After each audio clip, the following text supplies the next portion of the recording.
The Lotus Sutra. 1. Introduction. Translated into Chinese in the later Qin dynasty by the Tripitaka master Kumarajiva from Kucha, and translated into English by Tsugunari Kubo and Akira Yuyama. Revised 2nd edition. Verse for opening a sutra. The unsurpassed, profound, and wonderful Dharma is difficult to encounter in hundreds of millions of eons. I now see and hear it, receive and uphold it, and I vow to fathom the Tathagata's true meaning. Chapter 1. Introduction. Thus have I heard. Once the Buddha was staying in the city of Rajgriha, on the mountain called Gridakuta, together with a great assembly of 12,000 monks, all of whom were arhats whose corruption was at an end, who were free from the confusion of desire, who had achieved their own goals, shattered the bonds of existence, and attained complete mental discipline.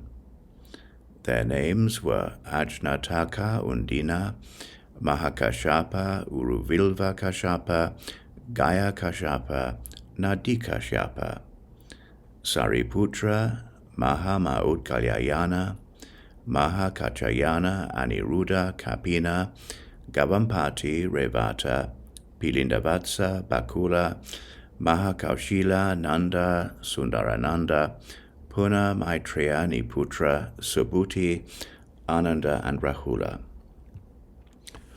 All of them were great arhats, known to the assembly. There were, in addition, 2,000 others, both those who had more to learn and those who did not. The nun Mahaprajapati was there, together with her 6,000 attendants, and also the nun Yasodhara, Rahula's mother, together with her attendants.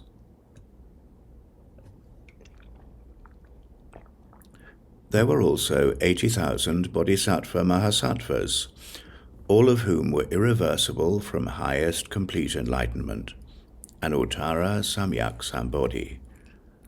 They had obtained the Dharanis, were established in eloquence, and had turned the irreversible wheel of the Dharma. Each had paid homage to countless hundreds of thousands of Buddhas, planted roots of merit in their presence, and had always been praised by those Buddhas. They had also cultivated compassion within themselves, skillfully caused others to enter the wisdom of a Buddha, obtained great wisdom, and reached the other shore. All of them were famous throughout countless worlds, and had saved innumerable hundreds of thousands of sentient beings.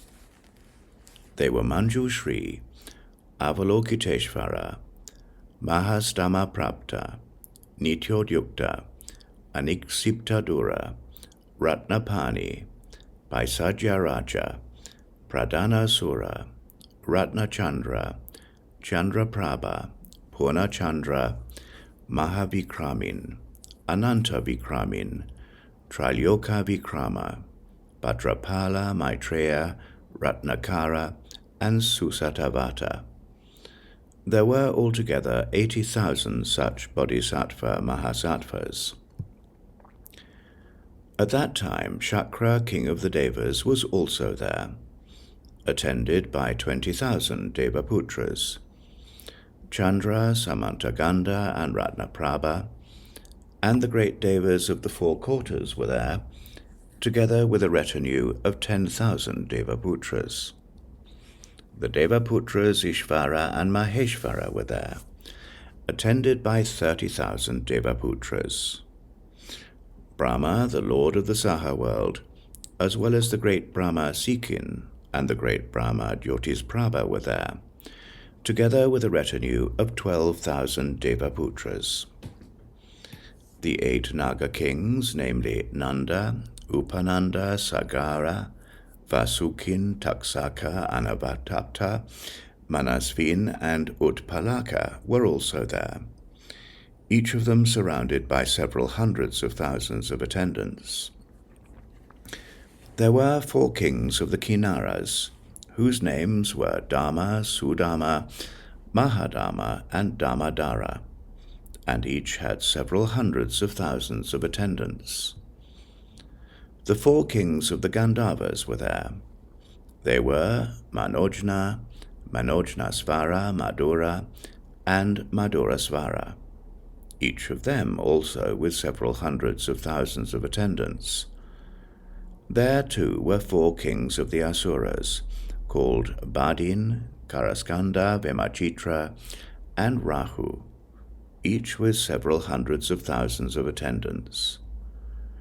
Mahatejas, Mahakaya, Mahapurna, and Mahadipapta, the 4 kings of the Garudas, were there together with several hundreds of thousands of attendants.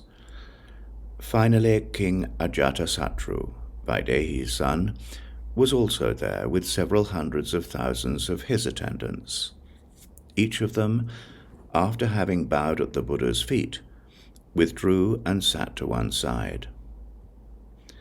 After having taught this sutra, the Buddha sat cross-legged, entered the samadhi called the abode of immeasurable meanings, Ananta Nirdesa Pratisthana, and remained unmoving in both body and mind. Mandarava and great Mandarava flowers, Manjusaka and great Manjusaka flowers, then fell like rain from the sky, scattering upon the Buddha and all his attendants, and the whole Buddha world quaked in 6 ways. At that time, that whole assembly of such humans and non-humans as monks, nuns, laymen and laywomen, the Devas, Nagas, Yakshas, Gandharvas, Asuras, Garudas, Kinnaras, Mahoragas, kings and noble emperors, having experienced something unprecedented, were filled with joy, and with their palms pressed together, they gazed attentively at the Buddha. Then the Buddha emitted a ray of light from the tuft of white hair between his eyebrows. It illuminated all the 18,000 worlds in the east, down as far as the lowest hell, Avicii, and up as high as the Akanishta heaven. All the sentient beings in those worlds living in the 6 transmigratory states became visible from this world. The Buddhas in those worlds were also seen, and the Dharma they were teaching could be heard. The monks, nuns, laymen and laywomen, and those who had practiced and achieved the path were also to be seen, while the bodhisattva mahasattvas, of various background causes and conditions, endowed in various degrees with the willingness to understand, and having various appearances, were also seen practicing the bodhisattva path. All of the Buddhas who had achieved parinirvana were seen, as well as their relic stupas made of the 7 precious treasures. At that moment it occurred to Bodhisattva Maitreya, "The Bhagavat has now manifested the sign of great transcendent power. What could be the reason for this marvel? The Buddha, the Bhagavat, has now entered Samadhi. Whom should I ask about this wonderful marvel? Who would be able to answer my question?" To those heirs of the Buddhas who have practiced in various ways and are seeking the utmost wisdom, they teach the pure path. O Manjushri, abiding here I see and hear thousands of kotis of things in this way. There are many such things. I shall now explain them in brief. In these worlds I see bodhisattvas, equal in number to the sands of the Ganges River, seeking the path of the Buddhas according to their various situations.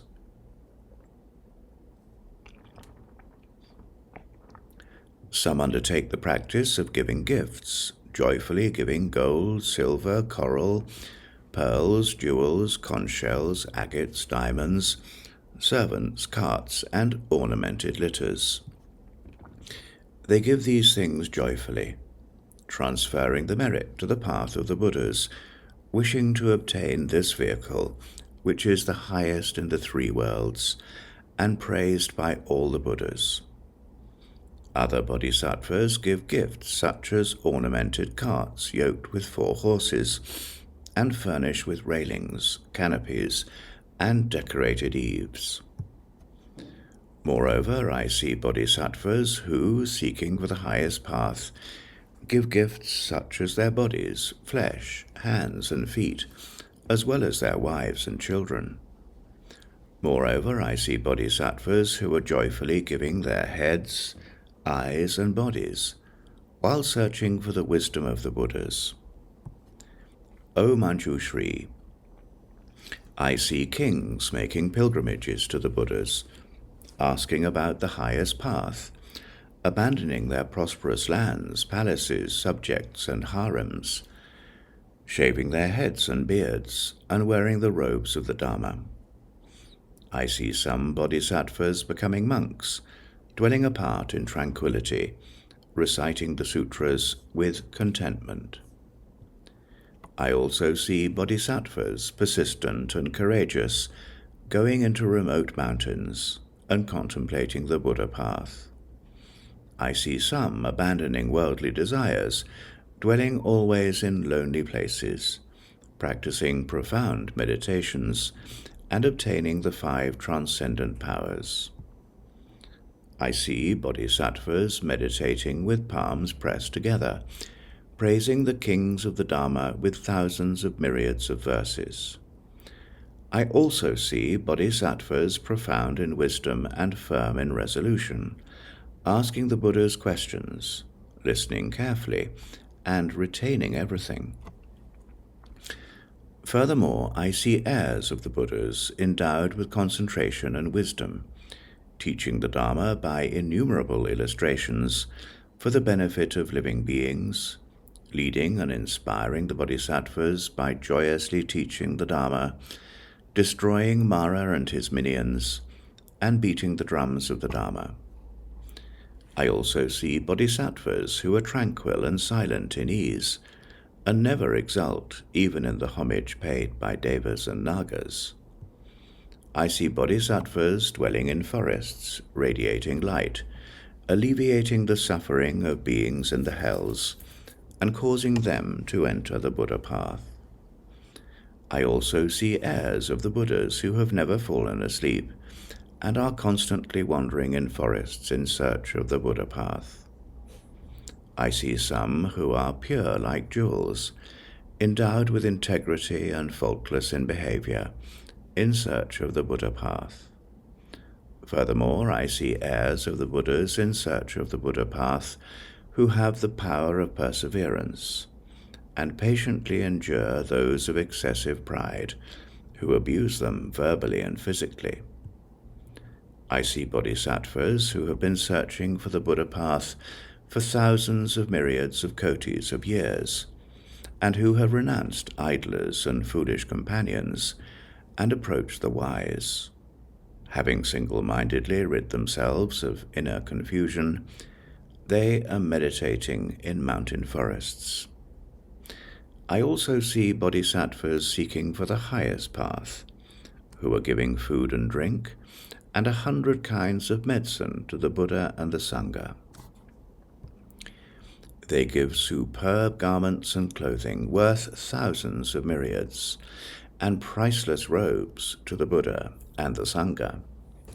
They give thousands of myriads of kotis of treasured monasteries made of sandalwood, and various kinds of excellent bedding to the Buddha and the Sangha. They give clean garden groves full of flowers and fruits, fountains and bathing pools to the Buddha and the Sangha. Thus they give such various excellent things, with joy and vigor, seeking the supreme path.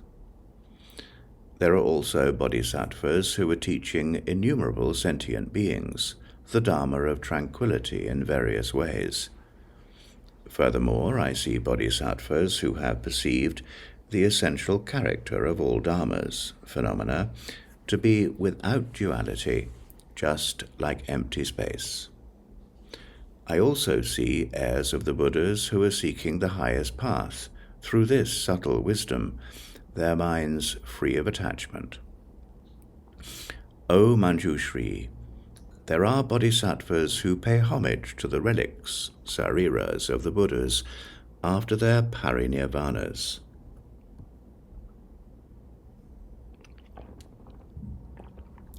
I also see heirs of the Buddhas who have built stupas as numerous as the sands of the Ganges River, with which to decorate the Buddha worlds. These jeweled stupas are magnificent, 5,000 yojanas in height and 2,000 yojanas in both length and width. On each of these stupas are 1,000 banners, flags, and canopies, and jeweled bells ringing harmoniously. And devas, nagas, humans and non-humans constantly give offerings of perfume, flowers, and music to them. O Manjushri, the heirs of the Buddhas have decorated the stupas in order to pay homage to the relics. These worlds have been spontaneously made as extraordinarily beautiful as the king of the heavenly trees when his flowers bloom. Because the Buddha has emitted this ray of light, I and those with me in the assembly can see these worlds of marvelous and varied beauty. The wisdom and transcendent powers of all the Buddhas are extraordinary. By emitting a single ray of light, he has illuminated innumerable lands. Seeing this, we attain that which we have not met with before. O Manjushri, heir of the Buddhas, we entreat you to rid us of our confusion. The fourfold assembly is joyfully looking up at you and me. Why did the Bhagavat emit this ray of light? O heir of the Buddhas, now answer, resolve our confusion and gladden us. Why is he emitting this ray of light? Will the Buddha teach us the true Dharma that he obtained while he sat on the terrace of enlightenment, Bodhimanda? Will he predict enlightenment to us? It is not for a trifling reason that all the Buddha lands, ornamented with various jewels, and all the Buddhas have been made visible.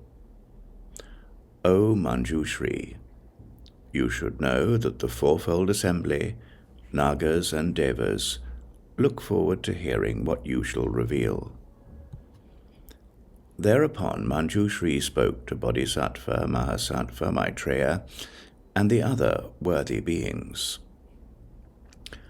O sons of a virtuous family, I am very sure that the Buddha, the Bhagavat, will now teach the great Dharma, rain down the great Dharma, blow the conch of the great Dharma, beat the drum of the great Dharma, and reveal the meaning of the great Dharma.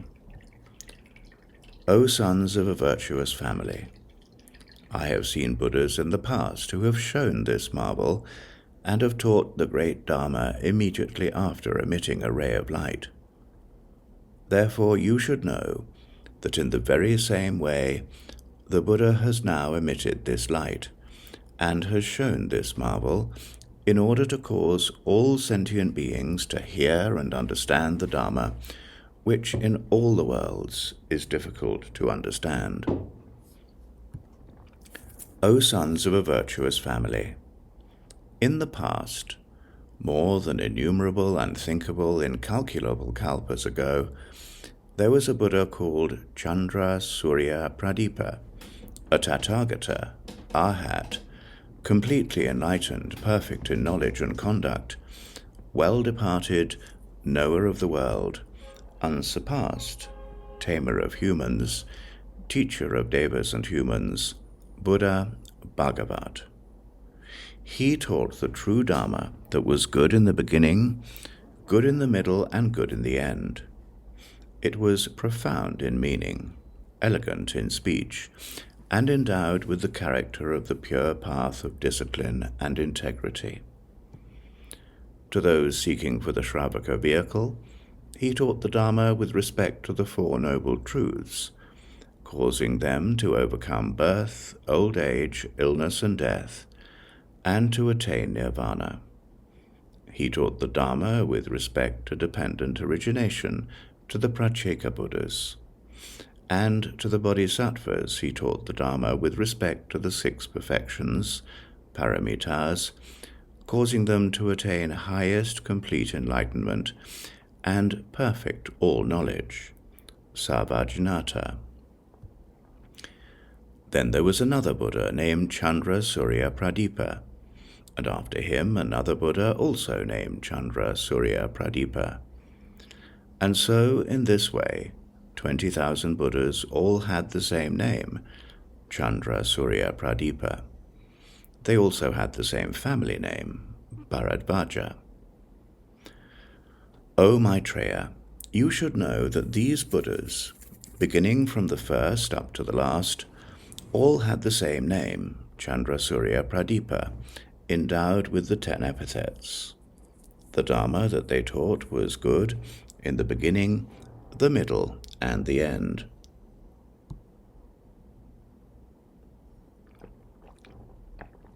The last Buddha fathered 8 princes before he renounced household life. The first was called Mati, the second Sumati, the third Anantamati, the fourth Ratimati, the fifth was called Visesamati, the sixth Vimatisa Mudgatin, the seventh Gosamati, and the 8th was called Dharmamati. These 8 princes were endowed with dignity and power, and each of them ruled over 4 great continents. Having heard that their father had renounced household life and obtained highest complete enlightenment, all of them abandoned their kingdoms and also renounced household life. Each caused the spirit of the Mahāyāna to arise within him, practiced the pure path of discipline and integrity, and became an expounder of the Dharma. They all planted roots of good merit under many thousands of myriads of Buddhas. At that time, the Buddha Chandra Surya Pradipa taught the Mahāyāna Sutra called Immeasurable Meanings, the instruction for the Bodhisattvas and treasured lore of the Buddhas.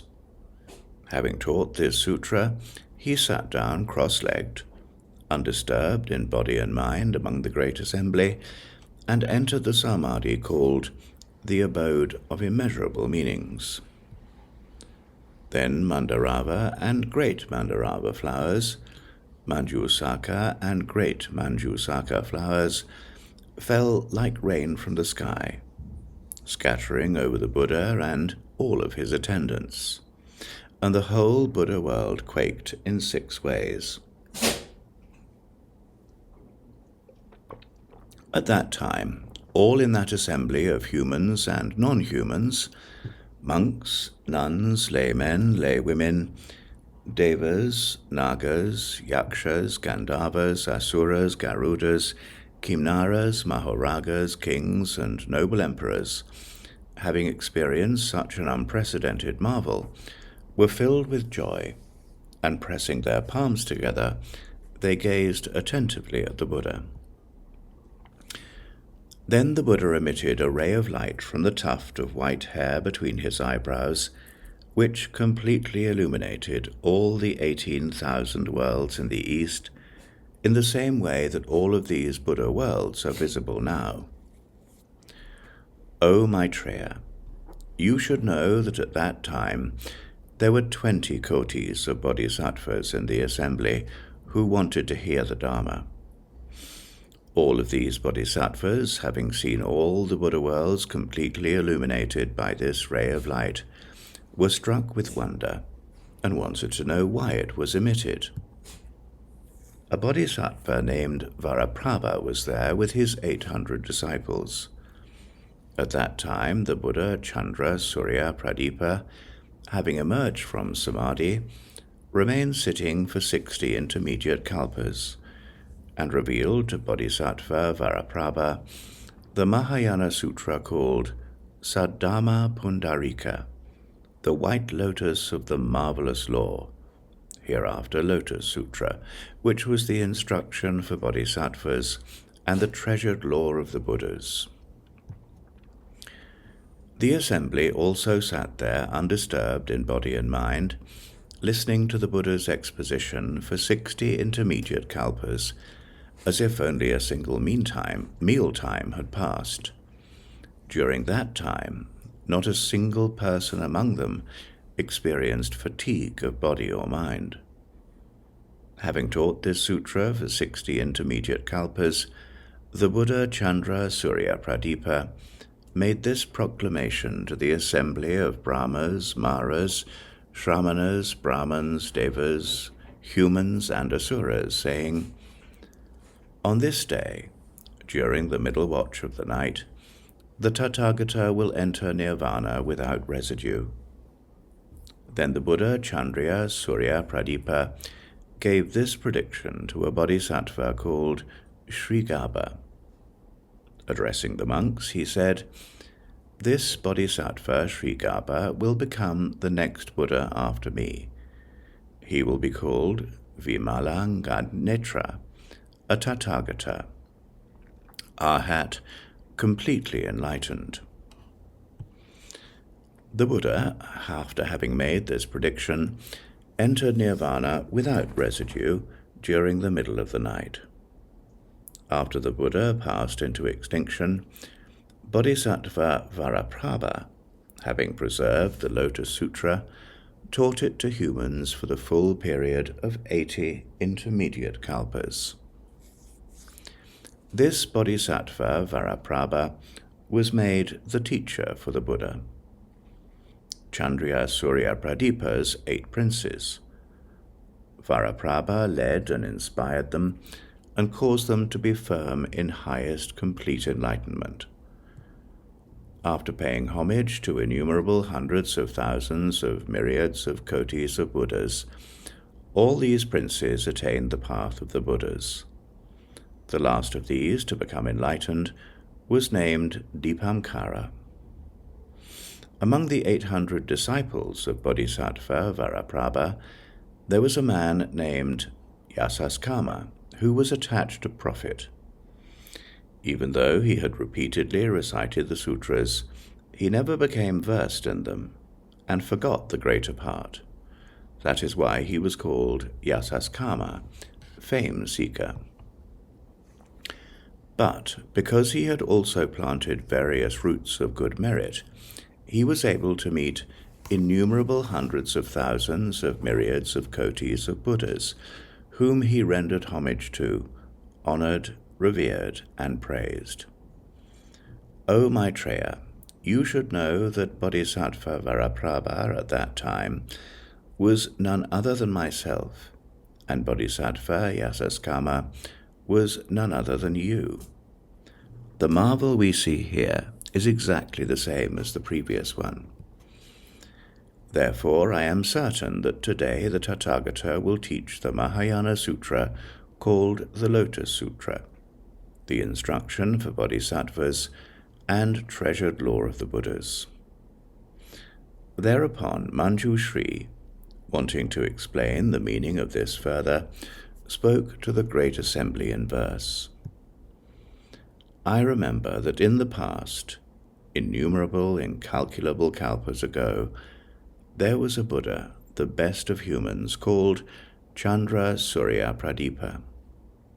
This Bhagavat taught the Dharma, leading and inspiring innumerable sentient beings and incalculable numbers of bodhisattvas to attain the wisdom of the Buddhas.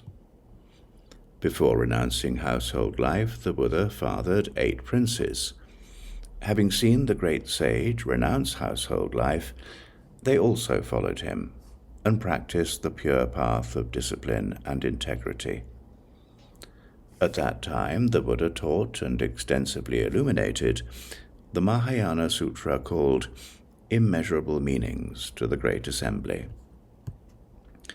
After having taught this sutra, the Buddha sat down cross-legged on the seat of Dharma and entered the samadhi called the Abode of Immeasurable Meanings. The heavenly Mandarava flowers fell down like rain. The heavenly drums resounded spontaneously. All the Devas, Nagas, and Yakshas paid homage to the best of humans. All of the Buddha worlds suddenly quaked greatly, and the Buddha emitted a ray of light from the tuft between his eyebrows and manifested various marvels. This ray of light illuminated the 18,000 Buddha worlds in the East and revealed the conditions resulting from the karma of each sentient being.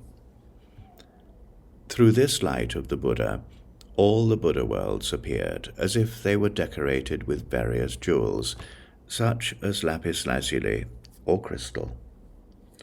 All the Devas, humans, Nagas, Yakshas, Gandharvas, and Kinnaras were each seen paying homage to the Buddhas. All the Tathagatas who had spontaneously attained the path of the Buddhas looked majestic and very beautiful, with bodies like golden mountains. Each Bhagavat appeared like a golden image in the midst of lapis lazuli, expounding the meaning of the profound Dharma to the great assembly. There were innumerable Shravakas in each of the Buddha worlds, and they saw all the great assemblies because of the light of the Buddha. There were also monks living in mountain forests, who, through persistence, possessed purity of conduct which they protected like a precious jewel.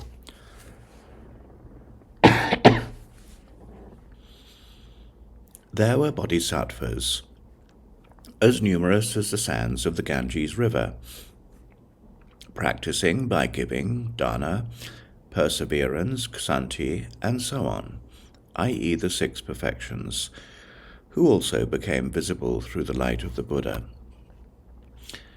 There were bodhisattvas who, having entered deep samadhi, were tranquil and undisturbed in body and mind, and who were seen seeking for the highest path.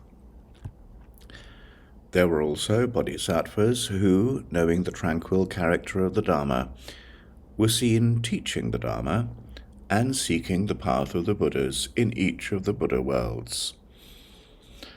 At that time, the fourfold assembly, having seen the Buddha Chandriya Surya Pradipa manifest these great transcendent powers, became delighted and asked each other what the reason for this could be.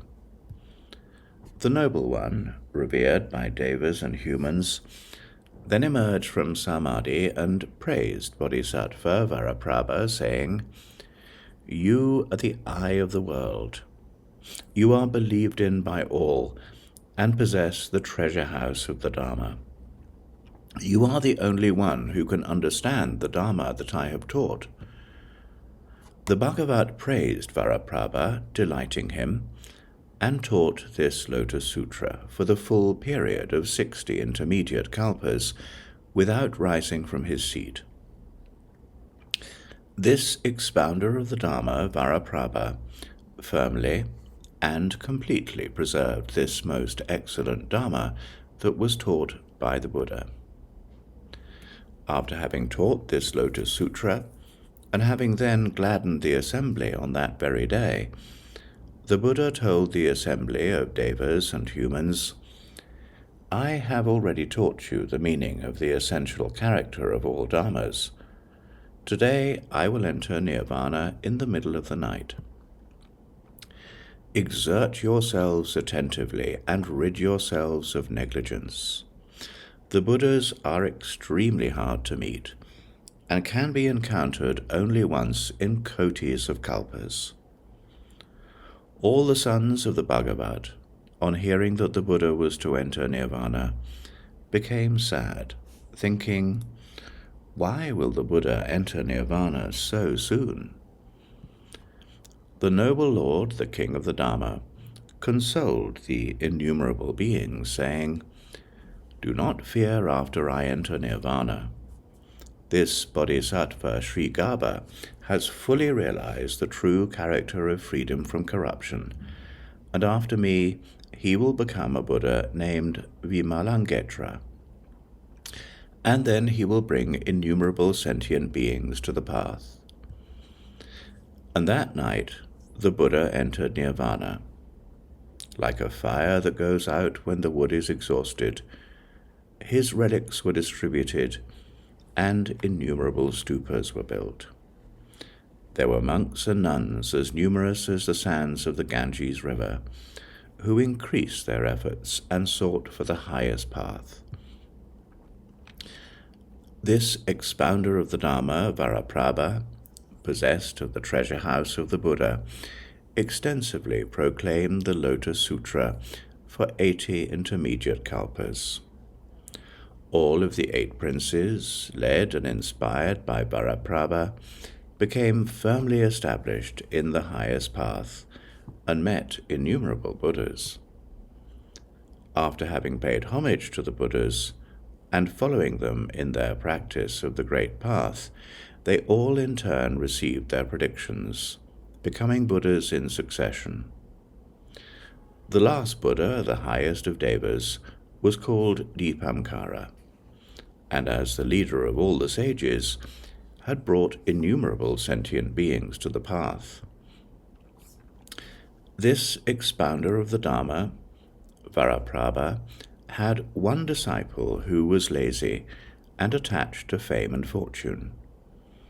This disciple ceaselessly sought these things and amused himself from house to house.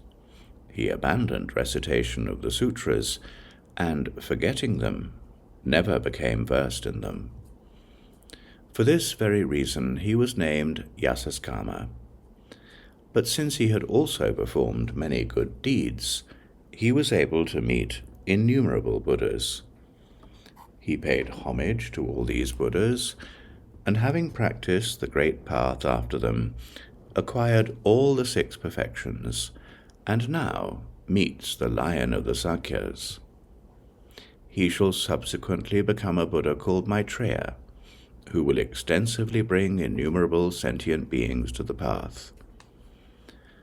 After the parinirvana of the Buddha, Chandra Surya Pradipa, the lazy one was none other than you, and the expounder of the Dharma, Varaprabha, was no one but myself. When I saw the Buddha Dipamkara, he also revealed this marvel of light.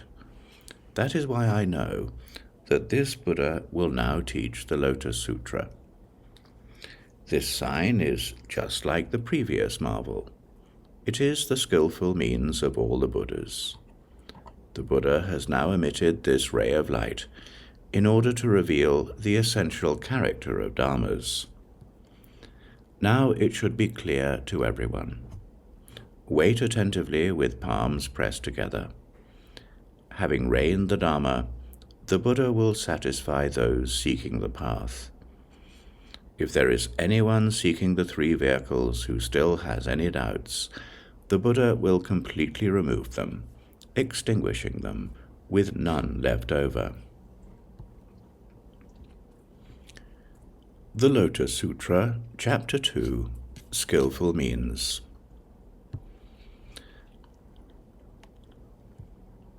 At that time, the Bhagavat arose tranquilly with insight out of Samadhi and addressed Shariputra.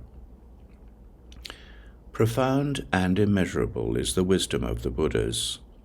The gate to their wisdom is hard to enter and difficult to understand.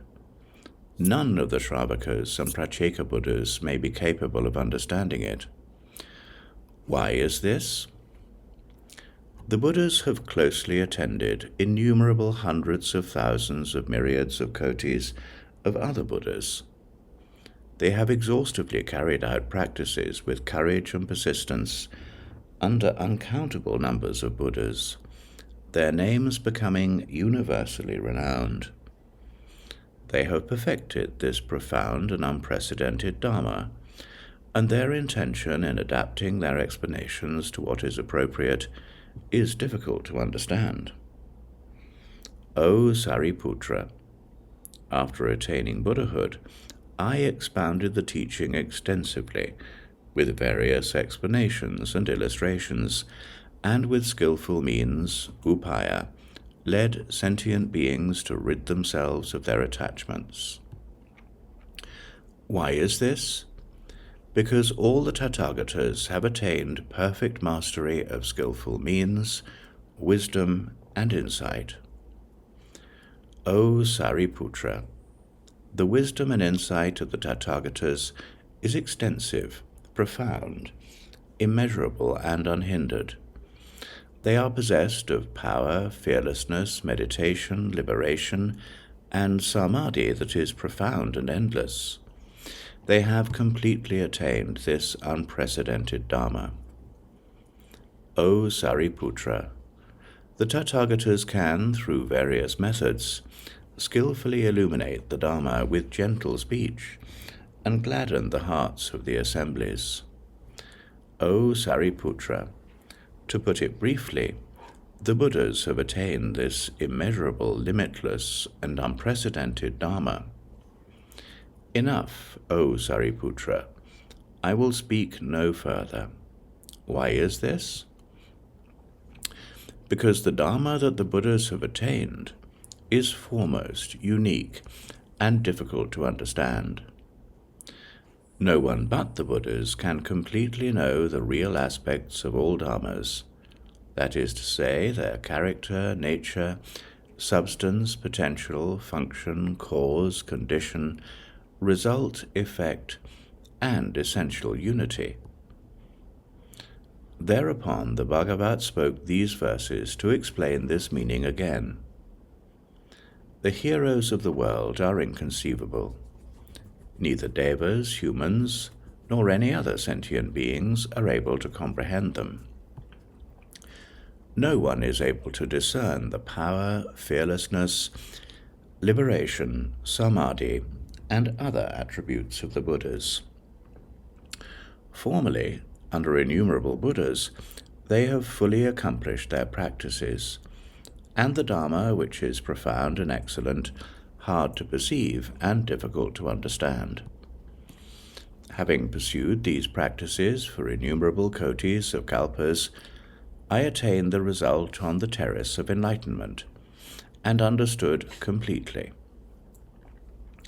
I and the Buddhas of the 10 directions know such matters as the great results and rewards, and the meaning of various aspects and characteristics.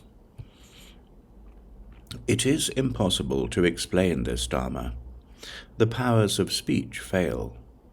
No other sentient being is able to understand it, except for those bodhisattvas who in their belief are willing to understand.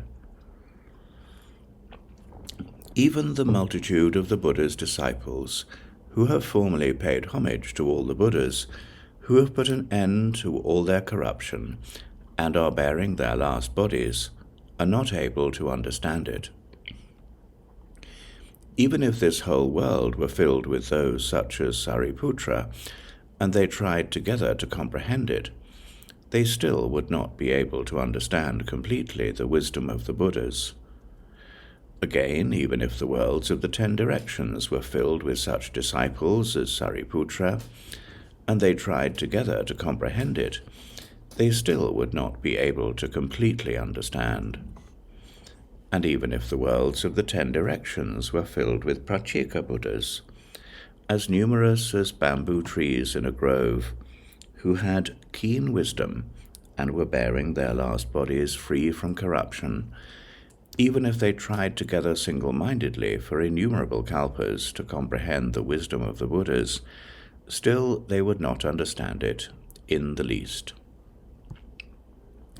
Even if the worlds of the 10 directions were packed as thick as stalks of rice, flax, bamboo, and reeds, with bodhisattvas, recent aspirants to enlightenment, who had paid homage to innumerable Buddhas, though they fully understood the meaning and could expound the Dharma, even with this subtle wisdom, if they tried together single-mindedly to comprehend, for as many kalpas as the sands of the Ganges River, they still would not be able to know the wisdom of the Buddhas. even if bodhisattvas, as numerous as the sands of the Ganges River, who had reached the stage of non-retrogression, tried together single-mindedly to comprehend it, still they would not be able to know. The Buddha, still speaking to Sariputra, said, "I have already attained the profound and subtle Dharma that is incorruptible and beyond all comprehension. Only I and the Buddhas of the 10 directions know this. Sariputra, you should know that the words of the Buddhas are never inconsistent. You should trust fully in the Dharma that the Buddha expounds. The Dharma of the Bhagavat has been in existence for a long time. I will now definitely expound the truth. I address myself to the Shravakas and those seeking the Pratyeka Buddha vehicle. It was I who caused them to become free from the bondage of suffering and to attain nirvana. I have revealed the teaching of the 3 vehicles with the power of the skillful means of the Buddhas, so as to free the sentient beings from their various human attachments. At that time it occurred to the great assembly of 1,200 Shravakas, arhats free from corruption, beginning with Ajnata Kaundinya, and the other monks, nuns, laymen, and laywomen, who had set out to become Shravakas and Pratyeka Buddhas. Why has the Bhagavat just now so earnestly praised skillful means? For what reason has he declared that the Dharma that the Buddhas have attained is very profound and difficult to understand? Why has he said that their intention in adapting their teaching to what is appropriate is so difficult to comprehend that all the Shravakas and Pratyeka Buddhas are not able to understand it? As long as the Buddha taught the meaning of the single liberation, we thought we had attained that Dharma and achieved nirvana, but now we do not understand what he means. At that time, Shariputra, aware of the confusion of the 4-fold assemblies, and himself also feeling confused, addressed the Buddha, saying, "O Bhagavat, for what reason and on what grounds have you so earnestly praised the unique, skillful means of the Buddhas and the profound and subtle Dharma that is difficult to understand? Never before have I heard such a thing from the Buddha. Now, Bhagavat, I entreat you to explain this, because the 4-fold assemblies are confused. O Bhagavat, why have you so earnestly praised the Dharma that is profound, subtle, and difficult to understand?" Thereupon Shariputra, wanting to further explain what he meant, spoke these verses. "O great seer, son of wisdom, now after a long time you have taught this Dharma, saying, 'I have attained the inconceivable Dharma,' that is to say, power, fearlessness, samadhi, meditation, and liberation. No one has ever questioned the Dharma that I attained on the terrace of enlightenment. No one has ever questioned my intentions, so difficult to conceive. Without being asked, you explained it by yourself, and praised the path you have practiced, saying, 'The wisdom the Buddhas have attained is extremely subtle.' The arhats, free from corruption, and those seeking nirvana have all fallen into confusion. Why has the Buddha said this? Those seeking to become Pratyeka Buddhas, monks, nuns, devas, nagas, yakshas, gandharvas, and the others, glanced at each other in confusion.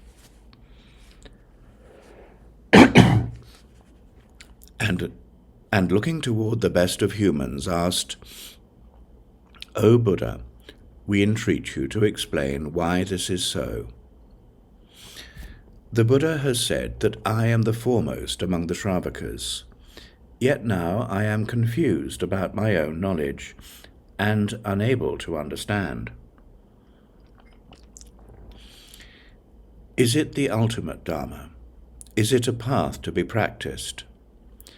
The sons born from the mouths of the Buddhas stand waiting with palms pressed together, looking at the Buddha.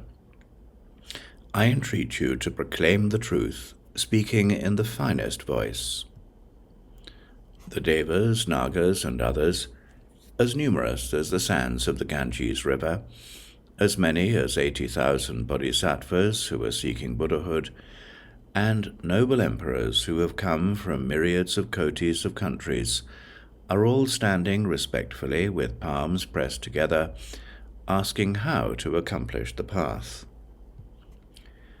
Then the Buddha addressed Sariputra, saying, Enough, enough, speak no more. If I explained this matter, the Devas and humans in all the worlds would be astounded. Then Sariputra again addressed the Buddha. O Bhagavat, please explain it. I entreat you to explain it. Because in this assembly there are innumerable hundreds of thousands of myriads of kotis of incalculable sentient beings, sharp in faculties and possessed of wisdom, who have previously encountered the Buddhas. When they hear the teaching of the Buddha, they will trust, believe, and accept it. Thereupon Shariputra spoke in verse to explain this again.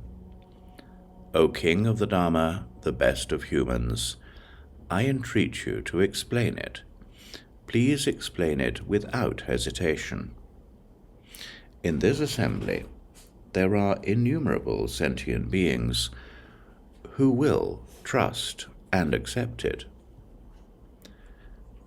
Then the Buddha again tried to dissuade Sariputra, saying, If I explain it, the Devas, humans, and Asuras in all the worlds will be astounded, and arrogant monks will certainly go to their downfall.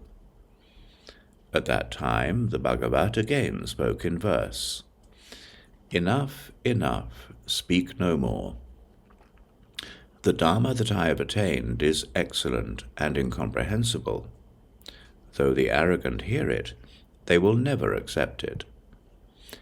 And again Sariputra addressed the Buddha, saying, O Bhagavat, please explain it. Please explain it.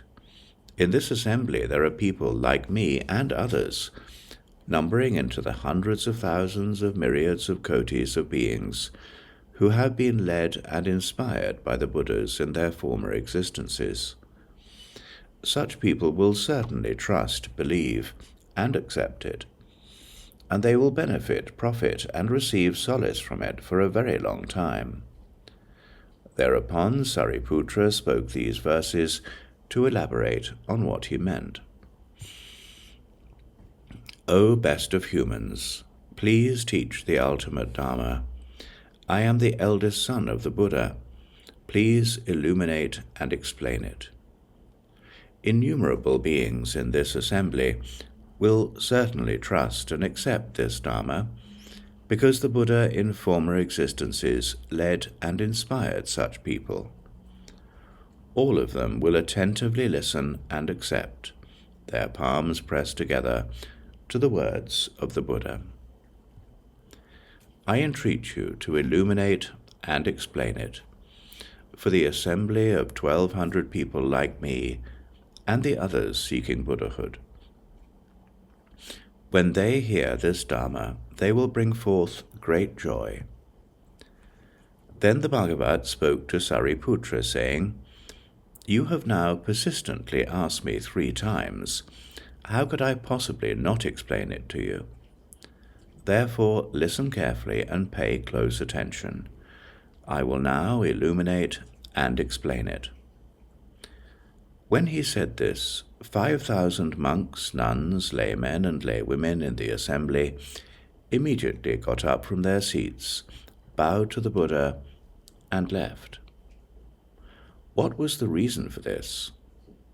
Because the roots of error among this group had been deeply planted, and they were arrogant, thinking they had attained what they had not attained, and had realized what they had not realized. Because of such defects they did not stay, and the Bhagavat remained silent and did not stop them. Then the Buddha addressed Sariputra. My assembly here is free of useless twigs and leaves. Only the pure essence remains. O Sariputra, let the arrogant ones go. Listen carefully, and I will explain it to you. Then Sariputra replied, Indeed, O Bhagavat, I greatly desire to hear it. Then the Buddha addressed Sariputra. Only very rarely do the Buddha Tathagatas teach such a true Dharma as this, as rarely as the Udumbara flower blooms. O Sariputra, trust and accept what the Buddha teaches. My words are never false. O Sariputra, the real intention of all the Buddhas in adapting their explanations to what is appropriate is difficult to understand. Why is this? Because I have expounded the teachings with innumerable skillful means and various kinds of explanations and illustrations. Yet this Dharma is beyond reason and discernment. Only the Buddhas can understand it. Why is this? Because the Buddha Bhagavats appear in this world for one great purpose alone. O Sariputra, now I will explain why I said that the Buddha Bhagavats appear in this world for only one great purpose. The Buddha Bhagavats appear in this world to cause sentient beings to aspire toward purity and the wisdom and insight of the Buddhas. They appear in this world to manifest the wisdom and insight of the Buddhas to sentient beings. They appear in this world to cause sentient beings to attain the wisdom and insight of a Buddha's enlightenment. They appear in this world in order to cause sentient beings to enter the path of the wisdom and insight of a Buddha. O Sariputra, for this one great reason alone, the Buddhas have appeared in this world. The Buddha addressed Sariputra, saying, The Buddha Tathagatas lead and inspire only bodhisattvas. All the acts of a Buddha are always for one purpose. The Buddhas manifest their wisdom and insight solely to inspire sentient beings to enlightenment. O Sariputra, a Tathagata teaches sentient beings the Dharma only through the single Buddha vehicle. There is no other, neither a second nor a third. O Sariputra, the true nature of all the Buddhas of the 10 directions is exactly like this. O Sariputra, all the Buddhas of the past expounded the teachings for the sake of sentient beings, using incalculable and innumerable skillful means and various explanations and illustrations. These teachings were all for the sake of the single Buddha vehicle. All these sentient beings, hearing the Dharma from the Buddhas, finally attained omniscience. O Sariputra, all the future Buddhas who will appear in the world will expound the teachings for the sake of sentient beings, using incalculable and innumerable skillful means and various explanations and illustrations. These teachings will all be for the single Buddha vehicle. All sentient beings who hear this Dharma from these Buddhas will ultimately attain omniscience. O Sariputra, all the Buddha Bhagavats of the present, in immeasurable hundreds of thousands of myriads of kotis of Buddha worlds of the 10 directions, teach the Dharma to sentient beings, using incalculable and innumerable skillful means, with various explanations and illustrations, to benefit many of them, and cause them to feel at peace. these Dharmas are all of the single Buddha vehicle. All the sentient beings who hear the Dharma from these Buddhas will ultimately attain omniscience. O Sariputra, these Buddhas lead and inspire only bodhisattvas, because they want to teach sentient beings with the wisdom and insight of the Buddha, to enlighten sentient beings with the wisdom and insight of the Buddha, and to cause sentient beings to enter the path of the wisdom and insight of the Buddha. O Sariputra, I too am now like this. Having understood the various desires and deep-rooted inclinations of sentient beings, I teach the Dharma according to their capacities, through the power of skillful means, using various explanations and illustrations. O Sariputra, I do this in order to cause them to attain the omniscience of the single Buddha vehicle. O Sariputra, since there is no second vehicle in the worlds of the 10 directions, how could there be a third? O Sariputra, the Buddhas appear in the troubled world of the 5 defilements, which are the defilement of the kalpa, the defilement through desire's confusion, the defilement of sentient beings, the defilement of views, and the defilement of lifespan.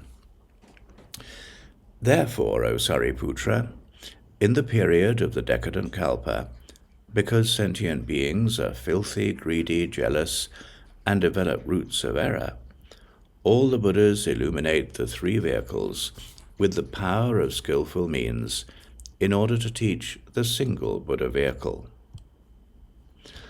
O Sariputra, if any of my disciples declare that they are arhats or pratyeka Buddhas, and do not listen or comprehend that all the Buddha Tathagatas teach only the bodhisattvas, they are not disciples of the Buddhas, nor are they arhats or pratyeka Buddhas. Again, O Sariputra, if there are any monks or nuns who would declare that they have attained arhatship, that they are bearing their last bodies and are destined for complete nirvana, and yet who have not sought highest complete enlightenment, they should be considered arrogant people. Why is this? Because there is no case in which a monk who has actually achieved arhatship does not believe in this Dharma, except after the Buddha has entered parinirvana, and there is no Buddha present. What is the reason for this? Because after the parinirvana of the Buddha, it is hard to find people who preserve, recite, and understand the meaning of the sutras like this. But if they should meet other Buddhas, they will immediately understand this teaching. O Sariputra, you should wholeheartedly accept and preserve the words of the Buddha. The words of the Buddha Tathagatas are never false. There are no other vehicles, only the single Buddha vehicle. Thereupon the Bhagavat, wanting to elaborate the meaning of this further, uttered these verses. In the fourfold assembly, there were 5,000 monks and nuns who were excessively proud, laymen who were arrogant, and lay women who were unaccepting. They did not see their own defects, being faulty in self-discipline, and clung to their shortcomings. These of little wisdom have already left. Through the virtuous dignity of the Buddha, the dregs of the assembly have departed. Having little virtue, these people were incapable of accepting this Dharma. Free of useless twigs and leaves, only the pure essence of this assembly remains. O Sariputra, listen carefully. All the Buddhas teach the Dharma that they have attained through the immeasurable power of skillful means, for the sake of sentient beings. Completely knowing their intentions, their various ways of practice, their wishes and capacities, and the good and bad karma of their previous lives, the Buddha gladdens all sentient beings with the power of words and skillful means, using examples and illustrations. The Buddha teaches by means of sutras, verses, stories of his past deeds and of past events, miraculous tales, explanatory tales, allegories, poems, and exegeses. The Buddha teaches nirvana to those with dull faculties, who are satisfied with lowly aspirations and attached to birth and death, who have not practiced the profound path in the presence of innumerable Buddhas and are confused by suffering. Having devised this skillful means, I enable them to enter the wisdom of the Buddhas, but I have never said that all of you would attain the path of the Buddhas. I have never said this because the occasion never arose. Now is precisely the right time for me to teach definitively the Mahāyāna. I apply these 9 kinds of teachings according to the capacities of sentient beings. I teach these sutras because they are the basis for entering the Mahāyāna. I teach the Mahāyāna sutras to those heirs of the Buddhas who are pure in mind, mild and receptive, have keen faculties, and who have practiced the profound path under immeasurable Buddhas. I predict that such people will attain the path of the Buddhas in their future lives, because they keep the Buddhas in mind with profound thoughts and practice pure conduct. Hearing that they shall attain Buddhahood, they will be filled with great joy, because a Buddha knows their intentions. He teaches the Mahāyāna. Those Shravakas or Bodhisattvas who have heard even a single verse of the Dharma that I have taught will all become Buddhas. There can be no doubt about it. In the Buddha worlds of the 10 directions, there is only the Dharma of the single vehicle. Apart from the skillful means of the Buddhas, there is neither a second nor a third vehicle. A Buddha merely uses provisional words in order to lead sentient beings. All the Buddhas appear in the world to teach the wisdom of the Buddhas. Only this one thing is real. The other 2 are not true. In the end, a Buddha does not save sentient beings through an inferior vehicle.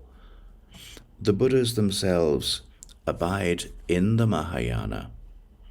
The Dharma that they have attained is adorned with meditation, wisdom, and power, and through these they save the sentient beings. I would be ungenerous if I were to lead and inspire even a single person through an inferior vehicle. Having attained the highest path, the universal Dharma of the Mahāyāna, this is simply not possible. If anyone takes refuge in the Buddha, the Tathagata will not deceive him. A Tathagata has neither stinginess nor jealousy, and has detached himself from the evils of the phenomenal world. That is why the Buddhas of the 10 directions are the only ones who have no fear. Having a body adorned with the marks of a Buddha, emitting a ray of light that illuminates the worlds, and revered by immeasurable sentient beings, I teach the signs of the true aspects of the phenomenal world.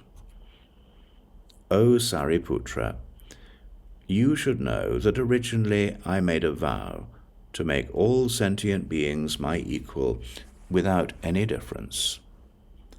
Now I have already fulfilled this vow that I made in the past. I will lead and inspire all sentient beings and cause them to enter the path of the Buddhas. If I met sentient beings and taught them until the end of the path of the Buddhas, those with little understanding would be confused and perplexed, and would not accept the teaching. I know that these sentient beings have never cultivated the roots of good merit. They are attached to the desires of the five senses, disordered by delusion and passion, and have fallen into the three troubled states of being because of these desires. They are wandering through the 6 transmigratory states, tormented by every kind of suffering. They are continually being born as tiny embryos in one world after another. These people of few qualities and little merit are afflicted by various sufferings. They enter into the jungle of 62 false views, such as, this exists or this does not exist. They are so firmly and deeply attached to false teachings that they cannot get rid of them. They are arrogant, proud, deceitful, and dishonest. They have heard neither the names nor the true Dharma of the Buddhas for thousands of myriads of kotis of kalpas. Such people are difficult to save. That is why, O Shariputra, I devised the method of teaching the way to extinguish all suffering through nirvana. Even though I taught nirvana, it is not the true extinction. Every existing thing from the very beginning has always had the mark of quiescence. The heirs of the Buddhas who practice this path will thereafter become Buddhas in the future. With the power of skillful means, I have presented the teachings of the 3 vehicles. Yet all of the Bhagavats teach the path of the single vehicle. This great assembly should now rid itself of confusion. The words of the Buddhas are not inconsistent. There is only the single vehicle. There is no other. In the past innumerable kalpas, there appeared immeasurable and incalculable Buddhas, hundreds of thousands of myriads of kotis in number, who have attained parinirvana. All the Bhagavats taught the characteristics of all dharmas, with the power of innumerable skillful means, using various examples and illustrations. All these Bhagavats taught the Dharma of the single vehicle, led and inspired immeasurable sentient beings, and enabled them to enter the path of the Buddhas. Understanding the deepest desires of the entire world, of the devas, humans, and other beings, the great Sage Lord has illuminated the highest meaning with diverse skillful means. All those sentient beings who encountered and heard the teaching of the Buddhas of the past, and who accumulated various merits through acts of giving, dana, integrity, sila, perseverance, kshanti, diligence, virya, meditation, dhyana, and wisdom, prajna, i.e. the 6 perfections, have certainly attained the path of the Buddhas. And after the parinirvana of the Buddhas, those sentient beings with well-governed minds have certainly attained the path of the Buddhas. After the Buddhas attained parinirvana, all those who paid homage to the relics, who made myriads of kotis of stupas, extensively and beautifully adorned with gold, silver, crystal, mother of pearl, agate, ruby, lapis lazuli, and pearl, those who made rock stupas, stupas out of sandal, aloe, deodar, and other woods, as well as brick, tile, mud, and other materials, all those who made Buddha stupas out of piles of earth in desolate places, and even children in play, who made Buddha stupas out of heaps of sand, all such people have certainly attained the path of the Buddhas. And all those who made images of the Buddhas carved with their extraordinary marks have certainly attained the path of the Buddhas. All those who made Buddha images out of the 7 treasures, decorated with brass, copper, pewter, lead, tin, iron, wood, mud, glue, lacquer, and cloth, have certainly attained the path of the Buddhas. All those who made or had others make Buddha images, painted with the 100 embellishing marks of merit, have certainly attained the path of the Buddhas. This even includes children in play, who have drawn a Buddha image with a blade of grass or a twig, brush or fingernail. Such people, having gradually accumulated merit and perfected great compassion, have certainly attained the path of the Buddhas. Leading and inspiring the bodhisattvas, they save countless sentient beings. All those who paid homage to stupas, sculpted or painted images, honoring them with flowers, perfumes, banners, and canopies, those who paid homage with all kinds of sweet music, with drums, horns, conches, pipes, flutes, lutes, harps, mandolins, gongs, and cymbals. Those who joyfully praise the qualities of the Buddhas with various songs, or even with a single low-pitched sound, have certainly attained the path of the Buddhas. Those who, even with distracted minds, have offered a single flower to a painted image will in time see innumerable Buddhas. Or those who have done obeisance to images, or merely pressed their palms together, or raised a single hand, or nodded their heads, will in due time see immeasurable Buddhas. They will attain the highest path and extensively save innumerable sentient beings. They will enter nirvana without residue, just as a fire goes out after its wood is exhausted. Those who, even with distracted minds, entered a stupa compound and chanted but once homage to the Buddha, have certainly attained the path of the Buddhas. Anyone who heard this teaching, either in the presence of a past Buddha or after their parinirvana, has certainly attained the path of the Buddhas. The future Bhagavats, Tathagatas, immeasurable in number, will teach the Dharma with skillful means. All the Tathagatas will save sentient beings with immeasurable skillful means, causing them to enter the wisdom of the Buddhas, that is free from corruption. Of those hearing this Dharma, there will be no one who will not become a Buddha. The original vow of the Buddhas was to cause all sentient beings to universally attain the very same Buddha path that I have practiced.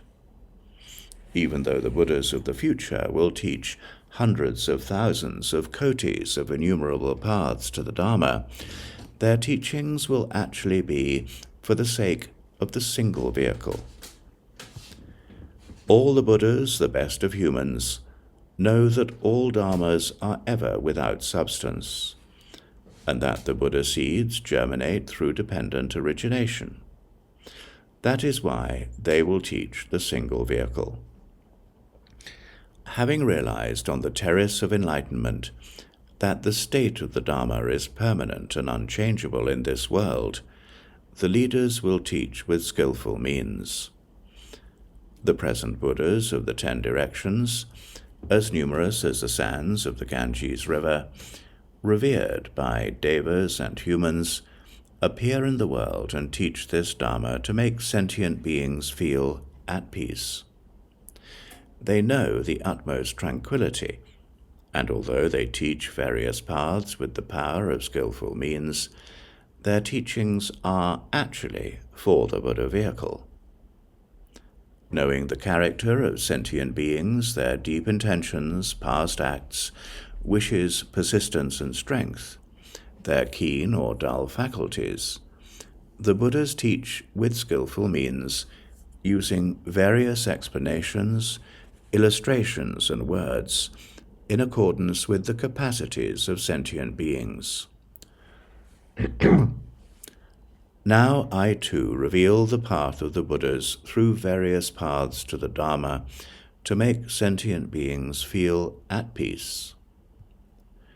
Through the power of my wisdom, I know the dispositions and desires of sentient beings, and explain various teachings with skillful means, enabling them all to obtain joy.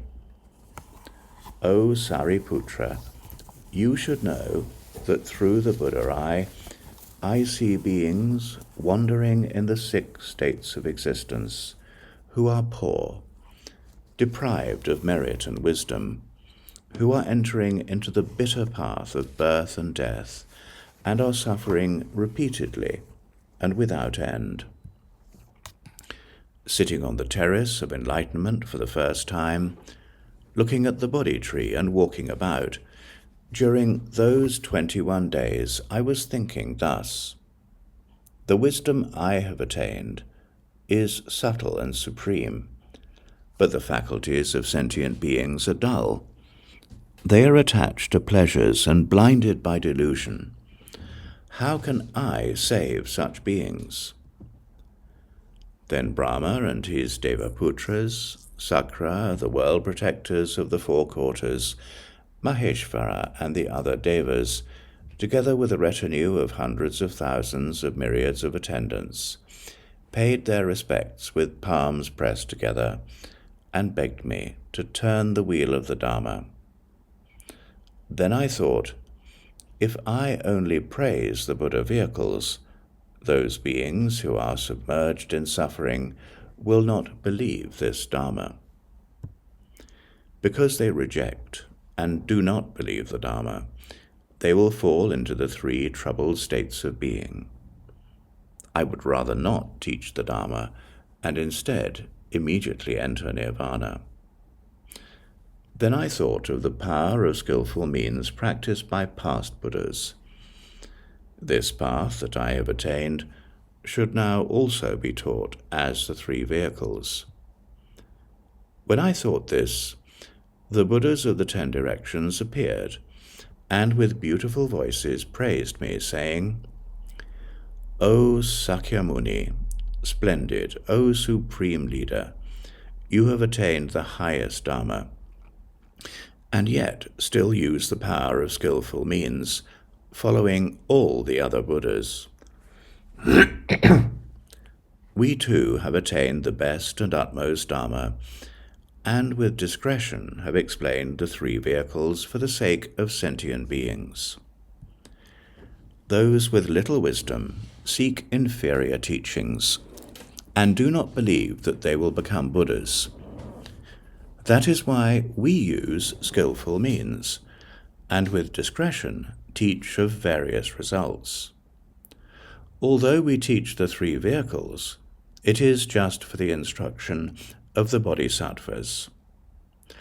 O Sariputra, you should know that when I heard this profound and beautiful roar of the noble lions, I chanted with joy, homage to the Buddhas. And I thought, since I have been born in this defiled world, I will follow the other Buddhas and expound what they have expounded. After contemplating this, I set out for Varanasi. All Dharmas have the tranquil character of the Dharma. This could not be expressed in words, so I taught the 5 monks through the power of skillful means. This I named turning the wheel of the Dharma, and immediately the word nirvana appeared in it, and the different designations for Arhat, Buddha, Dharma, and Sangha. From a great many kalpas ago, I have always taught like this. I have praised and illuminated the teaching of nirvana, saying that it ends the sufferings of birth and death. O Sariputra, you should know that I see immeasurable thousands of myriads of kotis of the Buddha's heirs, who, having set out for the Buddha path, and heard the Dharma explained with skillful means, have respectfully come before the Buddha. Then I thought, the reason why the Tathagatas appear is to explain the wisdom of the Buddhas. Now is precisely the right time for this.